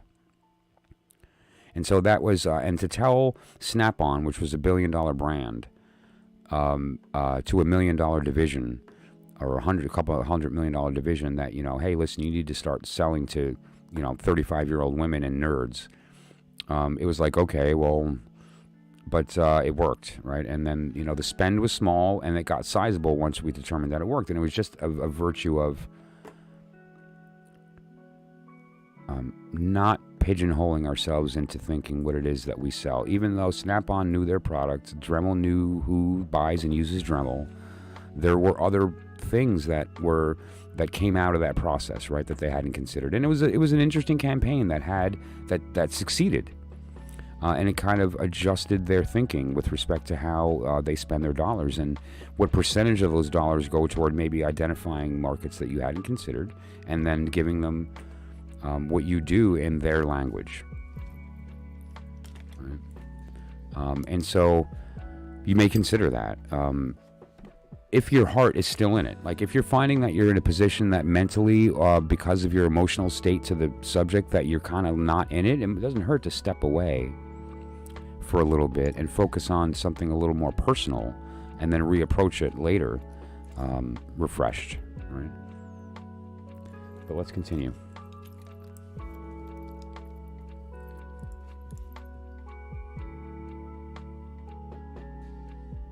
What I'm going to do is I'm going to look at your mind and desire at the same time to kind of get a sense of what is connecting those two things. Science, technical, but technical from a different perspective too. Technical from the perspective of that there are multiple directions that this particular subject that you talk about can be addressed, and you focus on one of those particular directions. And so that's your focus. It's like you can speak about mathematics, but you can also speak about, for instance, like applied, a certain type of applied theory, or you can be somebody that writes about geometry, but there's some specific segments of geometry with respect to embedding, and which is a very niche kind of subject. And so that's an example, right? But this is it seems like that there's a technical aspect related to this, but the connection there is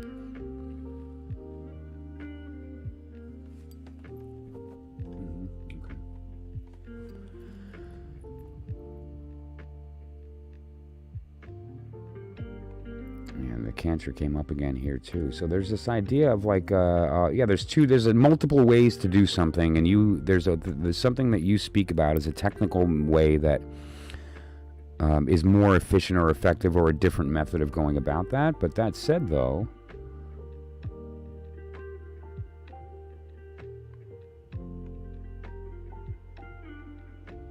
it looks like that maybe you might actually, I don't know, your heart is all over it.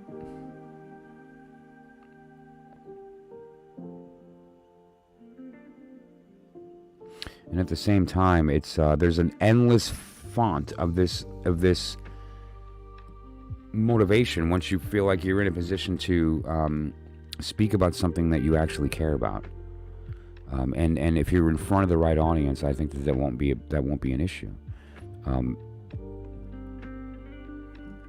Where is Psyche? Where is she hiding? There she is. Okay, hang on a second. That's right by Binah. It's like some divine feminine mojo in the heart. And she's, okay.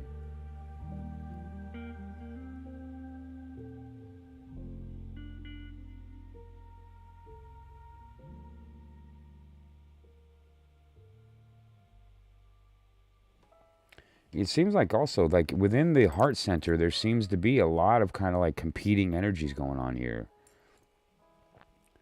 Just with respect to to like your decision. And one thing I will say though is that, like, it seems like your heart is in a place where you want to do a couple of different things. You're not actually just focused on one thing. I've been in relax mode for a while. I killed a movie project a couple of weeks ago. Really? All right. Was it because you weren't happy with the product? Like, was there a certain it just weren't feeling it anymore? When you say kill, was it a money thing, like from a production standpoint, or was this like it died at the writing stage?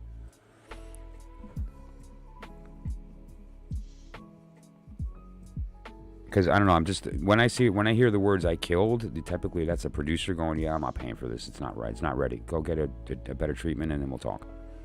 Right? But now in this particular circumstance, though, there's a lot of like competing ideas in the heart center. Like, I want to do this thing, but I also want to do that, but I can do that as well. There's a lot of intellectual, there's a lot of emotional, some of it's technical.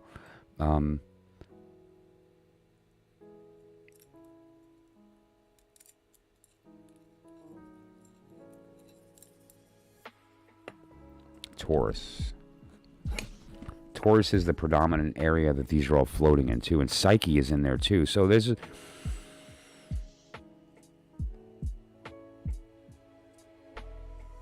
I keep getting over and over this vibe. Oh, you were having... Okay, well, there's... Yeah. That'll happen. Yeah. That's okay, though. I mean, all right, so is it dead, or is it on the back burner? Because we all know that those are the same thing. That was a joke for the producers in the room. But all kidding aside, though, Taurus. Now, Taurus means a couple things. Taurus is as a sense of like having an authority and knowing what you want. But it's funny because it's like the bull is being pulled from a bunch of different directions. You're the bull, and the people that are pulling from multiple directions are versions of yourself. Your heart wants one thing, your head wants something else. You have people chiming in on as well. There is a love interest, a woman or somebody you have a very deep respect for on a personal level, that is also kind of feeding you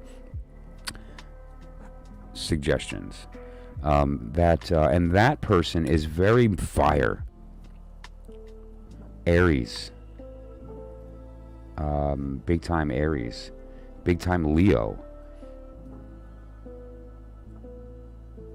Aries and Gemini. Leo and Pluto. Pluto is in Leo. Saturn in Gemini. Saturn in Aries. Conflict. Not wanting to really speak something because you're keeping it to yourself. There's something you're keeping to yourself, and I'm not going to reveal it because you're keeping it to yourself. But it has to do with that thing, you know? You know that thing? No, the second thing. Yep. But all kidding aside, no, there is something that you're kind of keeping to yourself. You're kind of excited about that thing, to be honest. But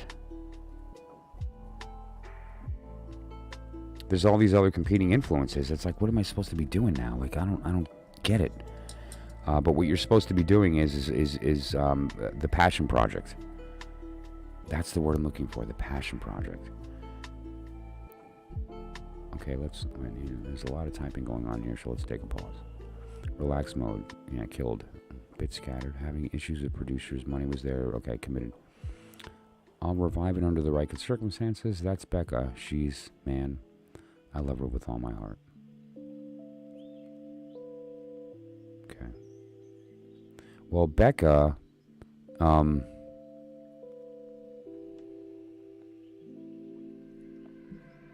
she is the Leo energy here. You are the Aries energy. And they're both connected by Pisces and by Eros, meaning that there is love. This is Eros in between you two. That little rose that's connecting Gemini and, what's it called?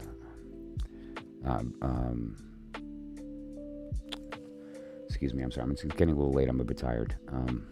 Virgo. So,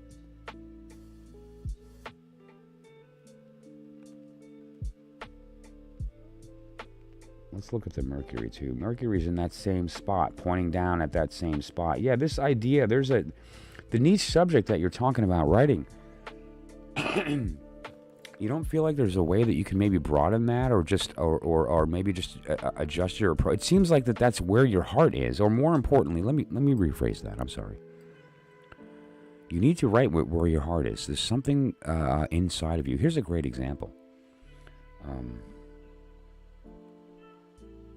There's a couple of writers and directors that really had their passion project, and they weren't going to be satisfied until they got that thing done. And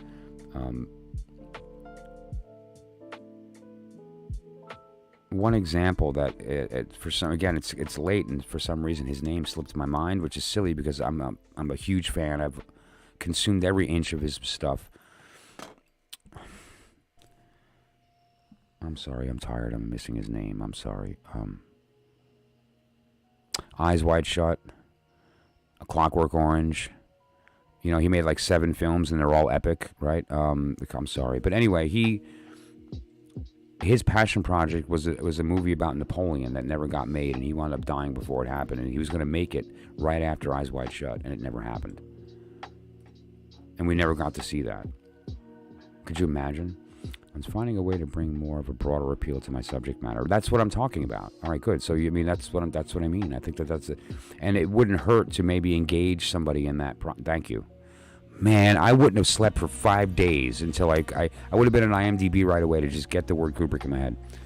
Stanley, baby, Stanley. Anyway, he wanted to make a Napoleon epic biopic. He wanted to make a Napoleon movie, and it never happened. Can you imagine?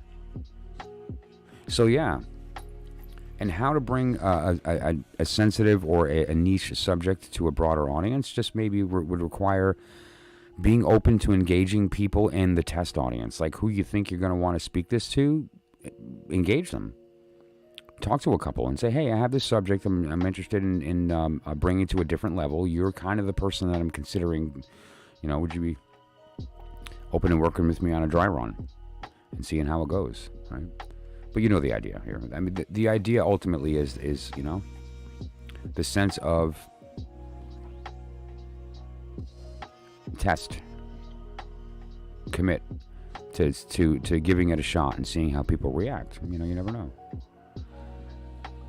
And it just comes down to, speaking the appropriate language. One example is this, there's various channels I watch related to mathematics and physics where you'll have a physicist that's a professor that will speak about a subject to a grade school, junior high, high school, college, grad school, and then a professional physicist. So like speaking gravity to a fifth grader. And then explaining what gravity means to a 20-year-old, and explaining what gravity means to a grad student and to a professor and so forth.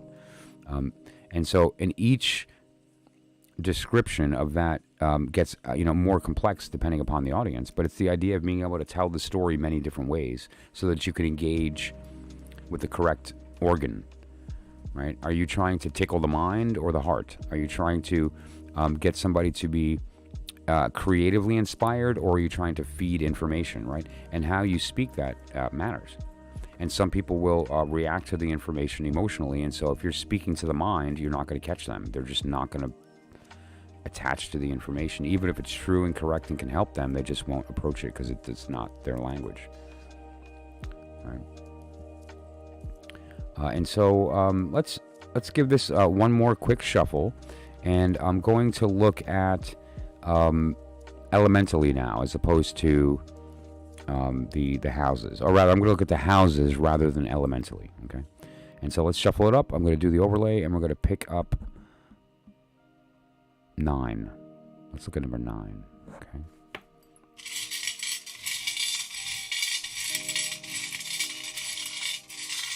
Because once I understand your philosophy and your worldview, then we can have a conversation about how that could potentially be applied to you taking this talent that you love and not throwing it away because of somebody else's opinion of your work. And not necessarily opinion, but their attachment to it with respect to it becoming something that you can all benefit from, right?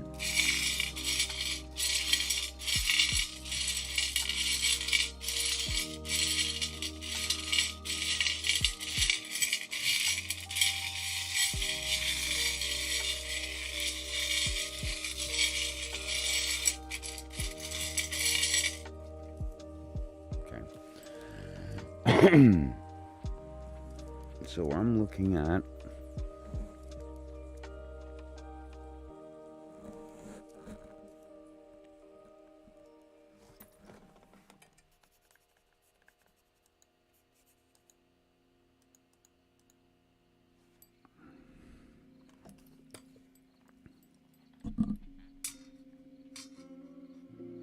Moon.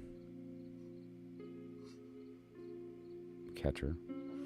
Right here is your significator going right down there. Moon in Mars into Keter. Now, Keter is the head of the tree. It is the crown. It is who you are, what you are. It's where you live right now. You think you live on Earth. You don't. You live in Keter.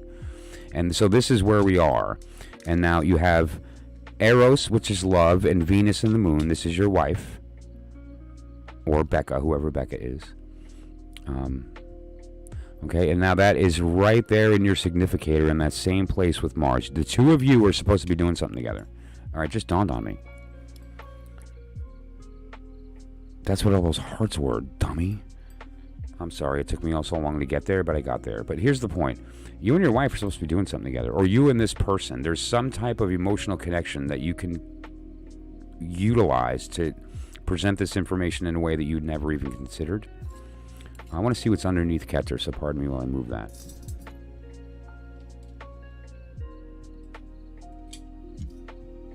Okay.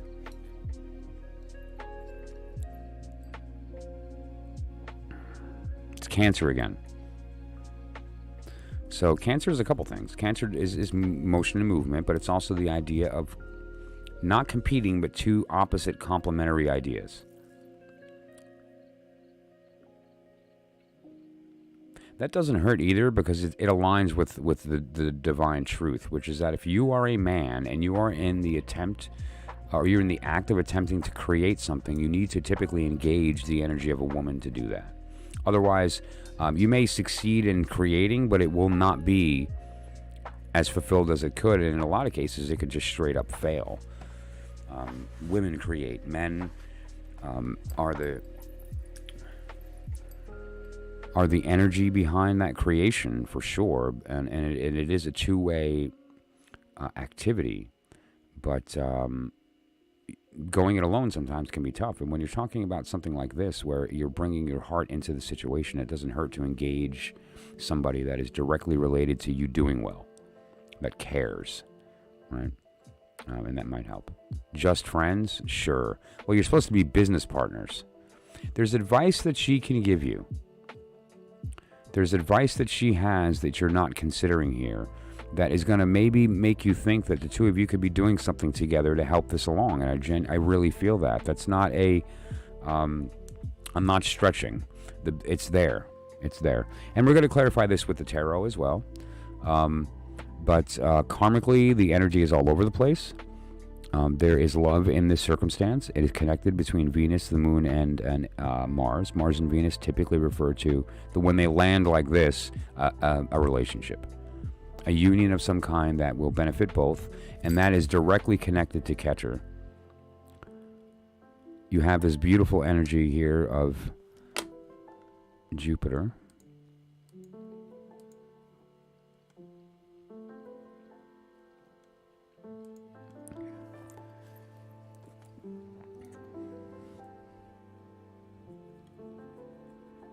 Okay. Let me pause and ask if you want any clarification on that. I feel it. I brought up something tonight. Did you really? Man, you want to talk about that?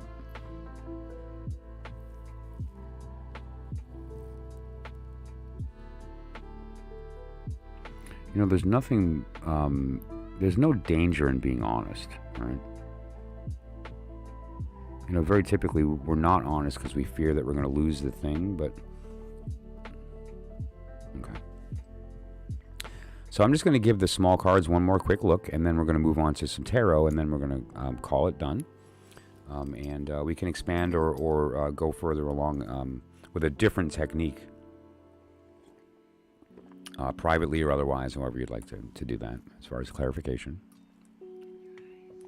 Okay, so let's take a look at the small cards now. I'm just going to put these away.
Yeah, a bunch of pentacle in the hearts.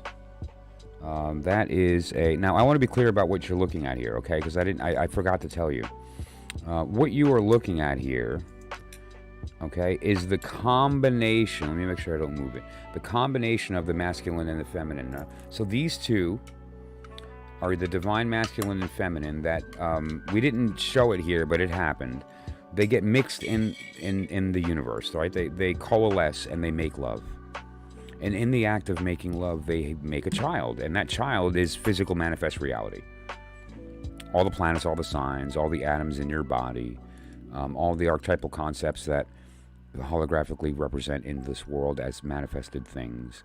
And that's what this is. This is the product of that union, and that is physically manifested reality. So the way that this appears in here on purpose, I did it this way on purpose, is there's two pentacles in here. Those black and white ones are your pentacles. And then there's some green ones in there. There's one that's visible kind of... Hang on. Let's let that camera catch up. I'm sorry. It's right there, that green. Those are her pentacles, right? So that metal bead at the top is her voice. Your voice looks like... Let's let this catch up. Your voice is that one right there, and that one right there, right? Those are what your swords look like. Her swords look like that. Okay? And so now, just to clarify that all of the stones in this particular circumstance are a union of the male and the female. And I get to read them separately because when I set this up, half of them are male and half of them are female to represent that, so I can see that distinction. In the heart center is your water, your heart. In the communication center, she's the one speaking. She's the one speaking. There's also small card energy in the swords here. And we're going to pull a number here in a minute to see which ones those are. There's two of them there, but she's the one speaking. That's the point. Maybe you're the writer and she's the actor, you know, or it was just a small silly project, something fun for us both. Cool. Well, how did she react? You know, doing something for fun may wind up being loved by a lot of people. But there's also water in there too. So yeah, there's a lot of, she's involved. It's true.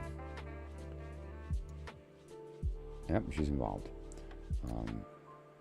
All of your pentacles are in will.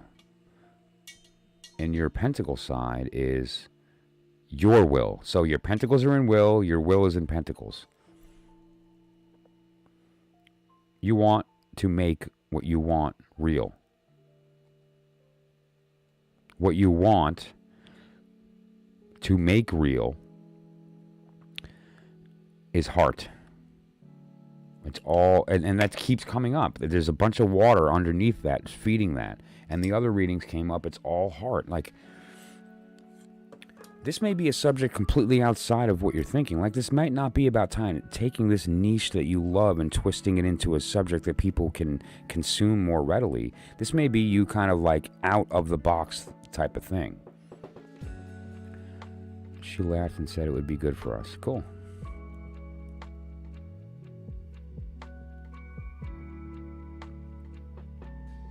So let's look at the combination of mind and heart.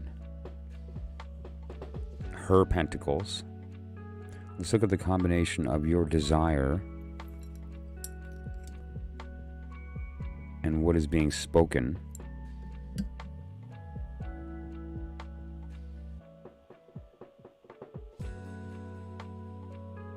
Your heart. There's another one there. There's something in you that is wanting to speak something that is not the subject that you're referring to. It's kind of like, and now I'm going to pull. There's a couple of sword cards here, so I'm going to pull a digit first. It's a binary system, so I'm going to pull 4 beads, and then they're going to tell me what number that we're dealing with here. 1, 0. 1. So far we're at a 5. 0. So it's a 5. So we're looking at a 5 of sword. Well, that came up last time too, that 5 of sword. Here's the deal. The 5 of sword is somebody, 3 people getting together to do some work and 1 person taking all the credit. And the person who did most of the work gets no recognition, no credit, and is very upset about that fact, frankly. And there's a third person that's trying to be the mediator in between, going, wait a minute. First of all, relax. You'll get credit for it. And you stop taking credit for everybody's work. So there's somebody in there trying to heal the situation. But what you have to ask yourself is who's who here? Is she the one trying to help and you're the one that got used, meaning that like somebody tried to take credit for your work? Are you the one that was really part of a team and got full billing or top billing when you shouldn't have?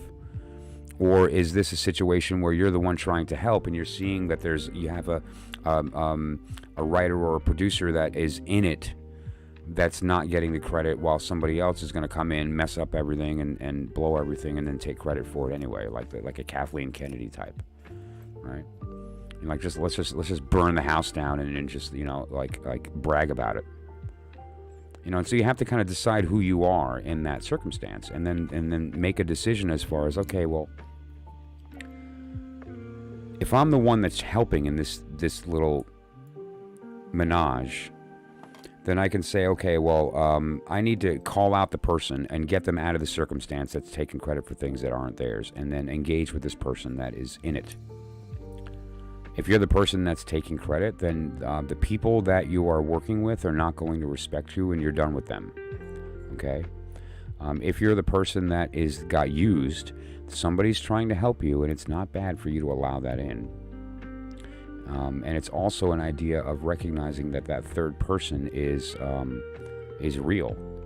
And you may not be aware that they exist yet. You may think that there's somebody out there with you or helping you or part of the process, that they're actually not even hindering, they're gonna they're going to take the benefit. They're going to steal the joy of the work being done, and the satisfaction of you knowing that you're the one who did it. So yeah.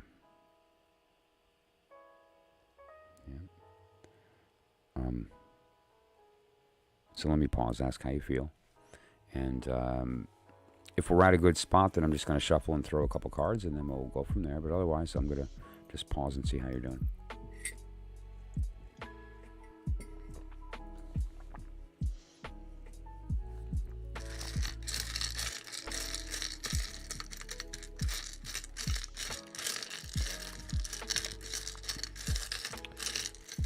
I don't know how old you are, MJ.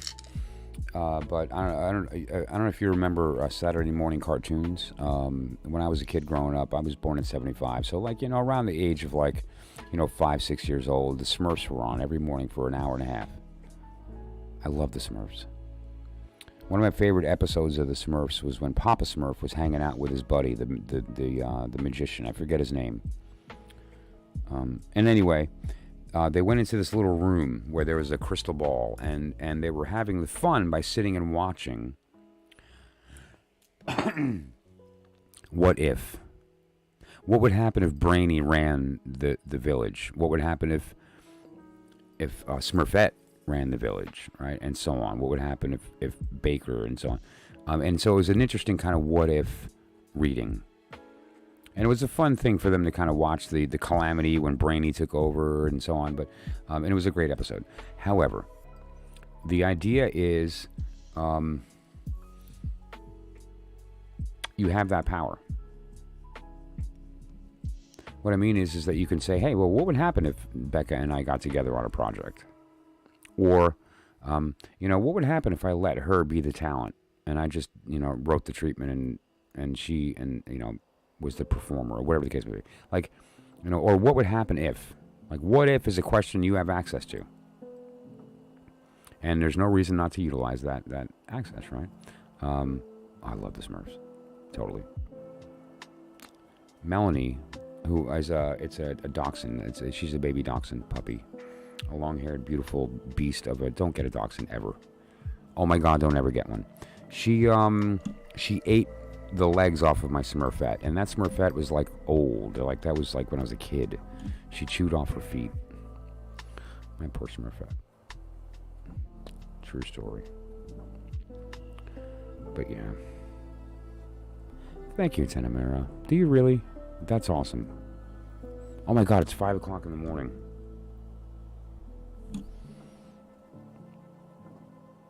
What does my day look like tomorrow? I have an appointment kind of earlier. No, wait. I have to look. Anyway, I think I have an appointment tomorrow morning. Wow, okay. What do you mean tomorrow morning? It's today. It's in 5 hours. 7. Who am I kidding? I'm not sleeping. All right, so let's pull some cards.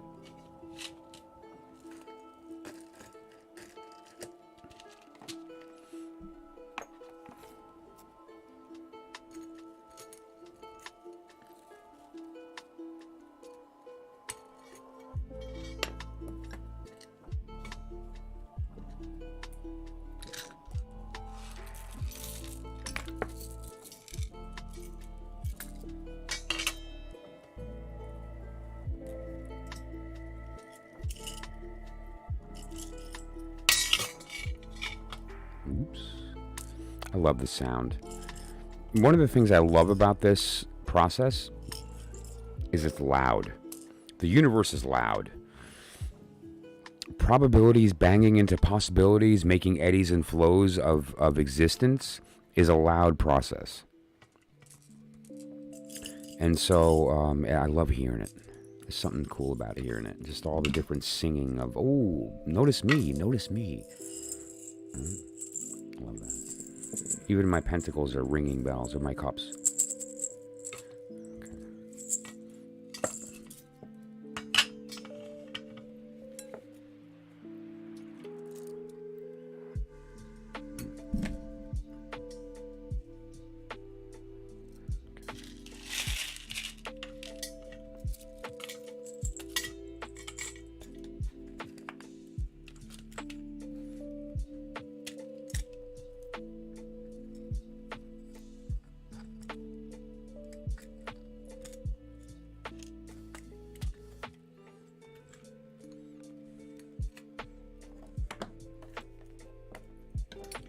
Oh yeah, I forgot to throw that in there. What do you guys think? Real quick.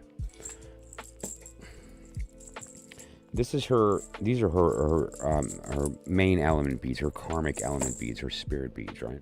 These really pretty copper hand painted floral kind of patterns. And a catch-up camera. Thank you, sir. So, all right. And this is the mini bead that I found, that pink one. It has a very similar. Oh gosh, camera, man. Just okay. It has a very similar kind of painted quality. It's the same material, even. It has to be the same manufacturer. And so I thought this would be a nice significate. Okay, let's all right. A nice significator to throw into there so that it can be a pointer for maybe the small cards, maybe the universe. No, not the universe. That math's infallible. That's perfect. The small cards, maybe.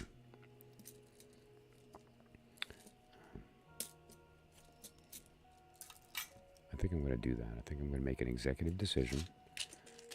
And it happened. Okay. It's my oracle. I do what I want. Okay. Let's give that some love. Great. Okay, let's pull some, let's see, what are we talking about? So, I wonder what the right deck would be here. I mean, Thoth is just crazy powerful anyway, so let's just stick with that. Let's stick with that. Let's use the large. We'll show Tanamera what she's in for when she buys the big one. You have plenty of desk space though, so I got to move this laptop off of here, and it'll double my space. And it'll also allow me to give the the full visual of this split I put here on purpose. There you go. All right, so that because this is all a totally different world than down here. It's the upper and lower world, and it's not illustrated because my computer's blocking that. But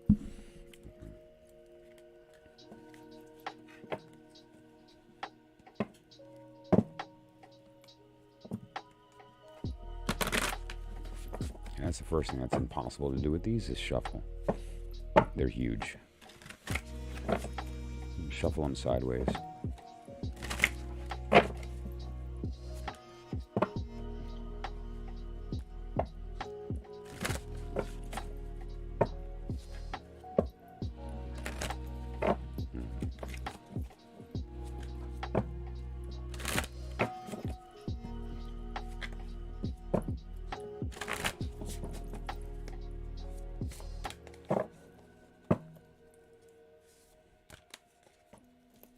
There she is.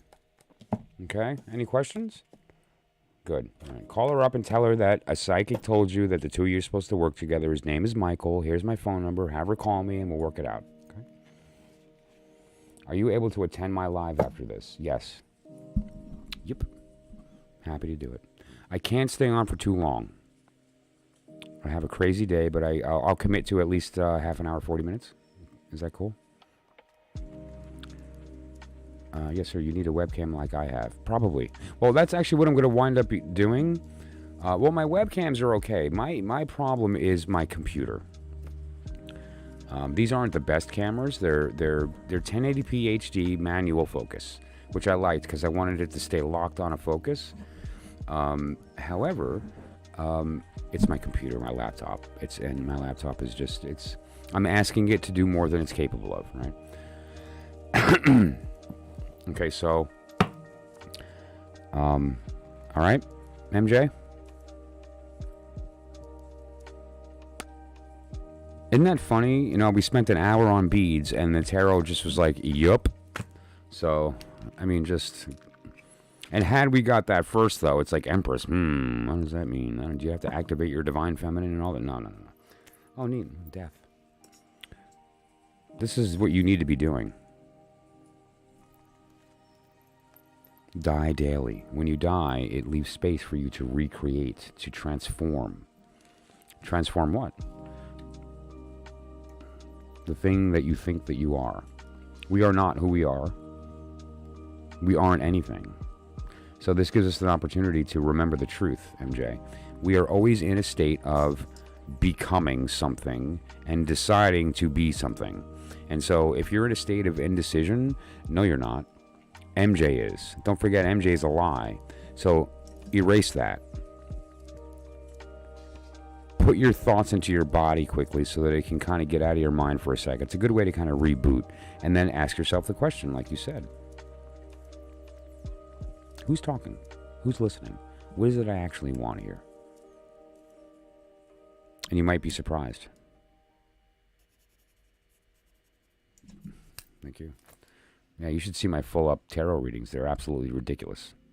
All right. My one-card readings are bigger than most 3-card, 5-card readings from some people, but my full spreads are out of control. They take 3 days. You think I'm kidding? Ask some people. Actually, sometimes they take 5. Like, it's a 5-session working, and they're amazing. Because what you wind up doing at the end of that process is reevaluating every one of those centers and resetting your understanding of that vocabulary. And so you kind of become a new person at the end. It's like, it's the same you, but speak in a different language, and that language is your own personal truth. Remember, is that you would rather be right or happy? Because the reality is the only way to be happy is to act right. And the only way to act right is to know who you are. Right? But I really, really appreciate you coming in. Thank you so much. Please tell everybody how awesome this was and to come in and to love what we're doing here and join the community. And please come back and let us know how it happened. How did it go? Did Becca say yes? Is she going to go for it? Do you need me to help convince her? But thank you. I really appreciate you coming in. Okay. So let's see. I would love to see you do one of those. Do one of what? One of the big ones? Oh, and do me a favor. I appreciate you paying me, but there's one additional fee. Like my video. And put something in the comments along the lines of, that is the most accurate, amazing reading ever, and anybody who sees you is really like, and since you're in the biz, I've been looking for an acting gig. I'm in the Hudson Valley, though, so, And, and by the way, I can't act because I always laugh. True story. It's true. It's true. But no, that all kidding aside, though, I'm a horrible actor. So, thank you so much. And yeah, Tanamera is great. She's great too. She's a very different reader than me. But I would love to jump in on your stream. Okay.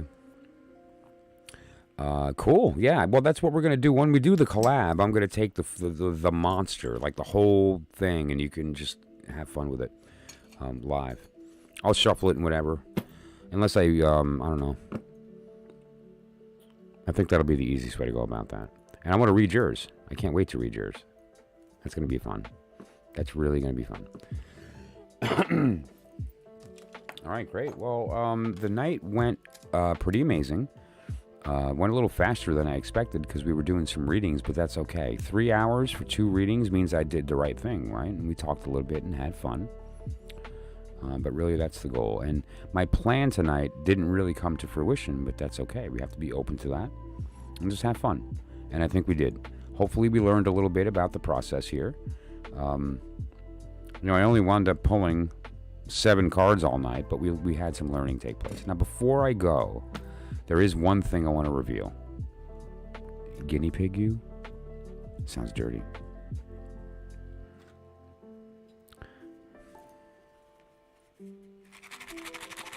Look at this cute little thing, right?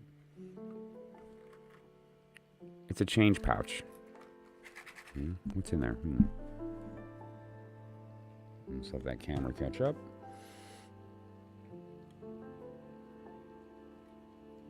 This is the same oracle you just saw, but 100% metal. Because, no, but really, but it's 100% metal. So I'm just going to show it to you and then dump it in.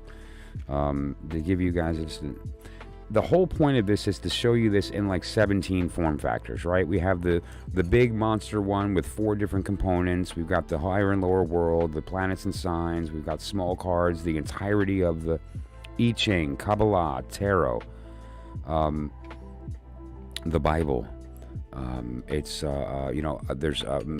a ceremonial magical component. Every single a magical tool to set an actual temple working of a ritual spell. It's all there. But this is a holographic version of that, right? And so is the one that the new one. This is a holographic version of that, right? And so even though it doesn't have 100% of the parts, it still has, it's all there. It's all there. And so this little thing is very similar, and just let's show it to you. So what we're looking at here is all of the same parts. There's wands, there's cups, there's swords, there's pentacles. We have the significator, which I thought was very interesting. It's a wing, so it almost looks like a pointer. Right? It's really neat. It has a vector, right? It's pointing in a direction. And I have the gold. That's one bead I have to replace. I have the gold and the silver separate. Right? And so the silver are this is the wand and the sword. That looks like it's not a sword, but it's wind. It's air, right? And so the sword is the air element. Pentacle, wand. Okay, where's the cups? And then we have these here,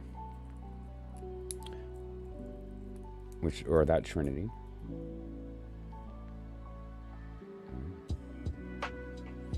So it's all there. I mean, you can essentially toss this down, and it's the same reading that we just did.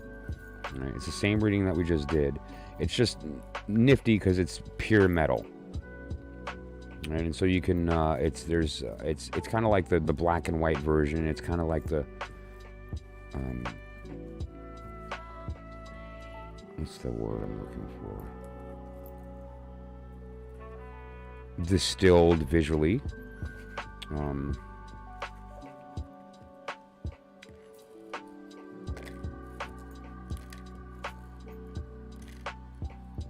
Iconic.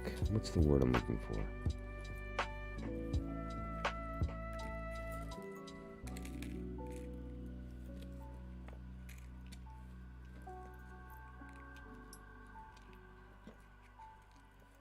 Okay.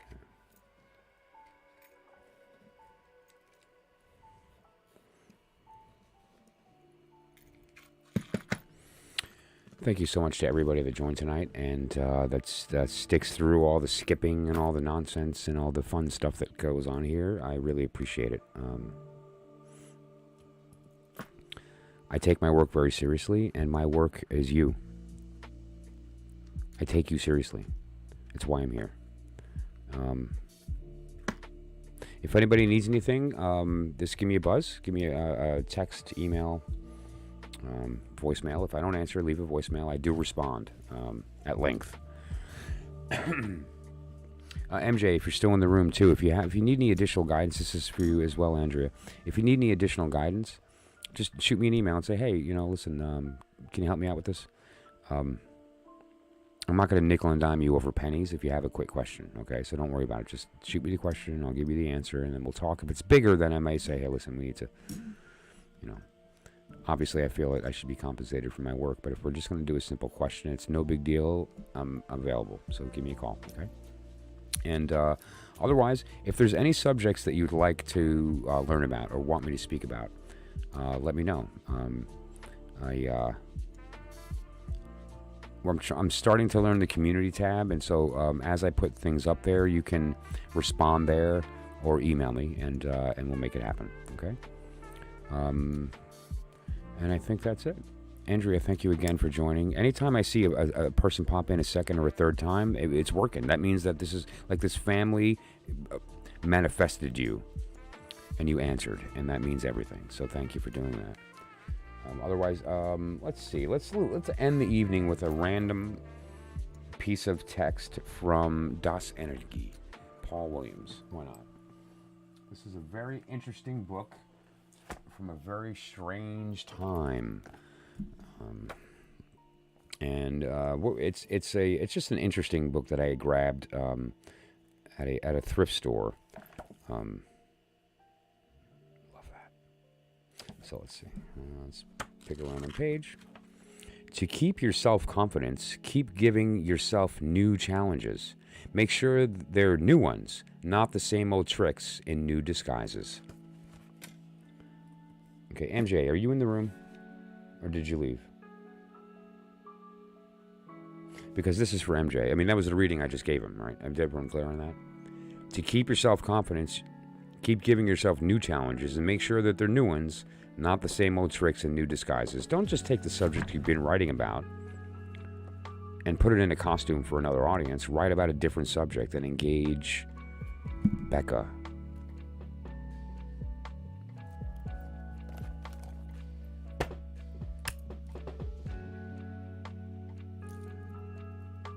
You guys have a good night. I love everybody. I'll see you soon, okay? Have a good night.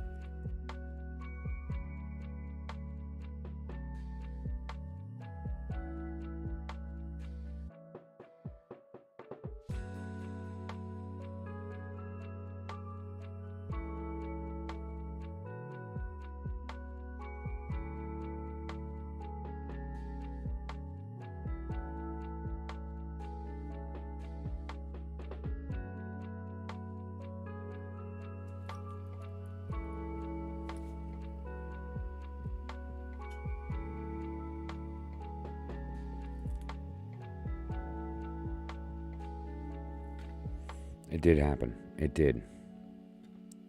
But it's all in your mind. It's true.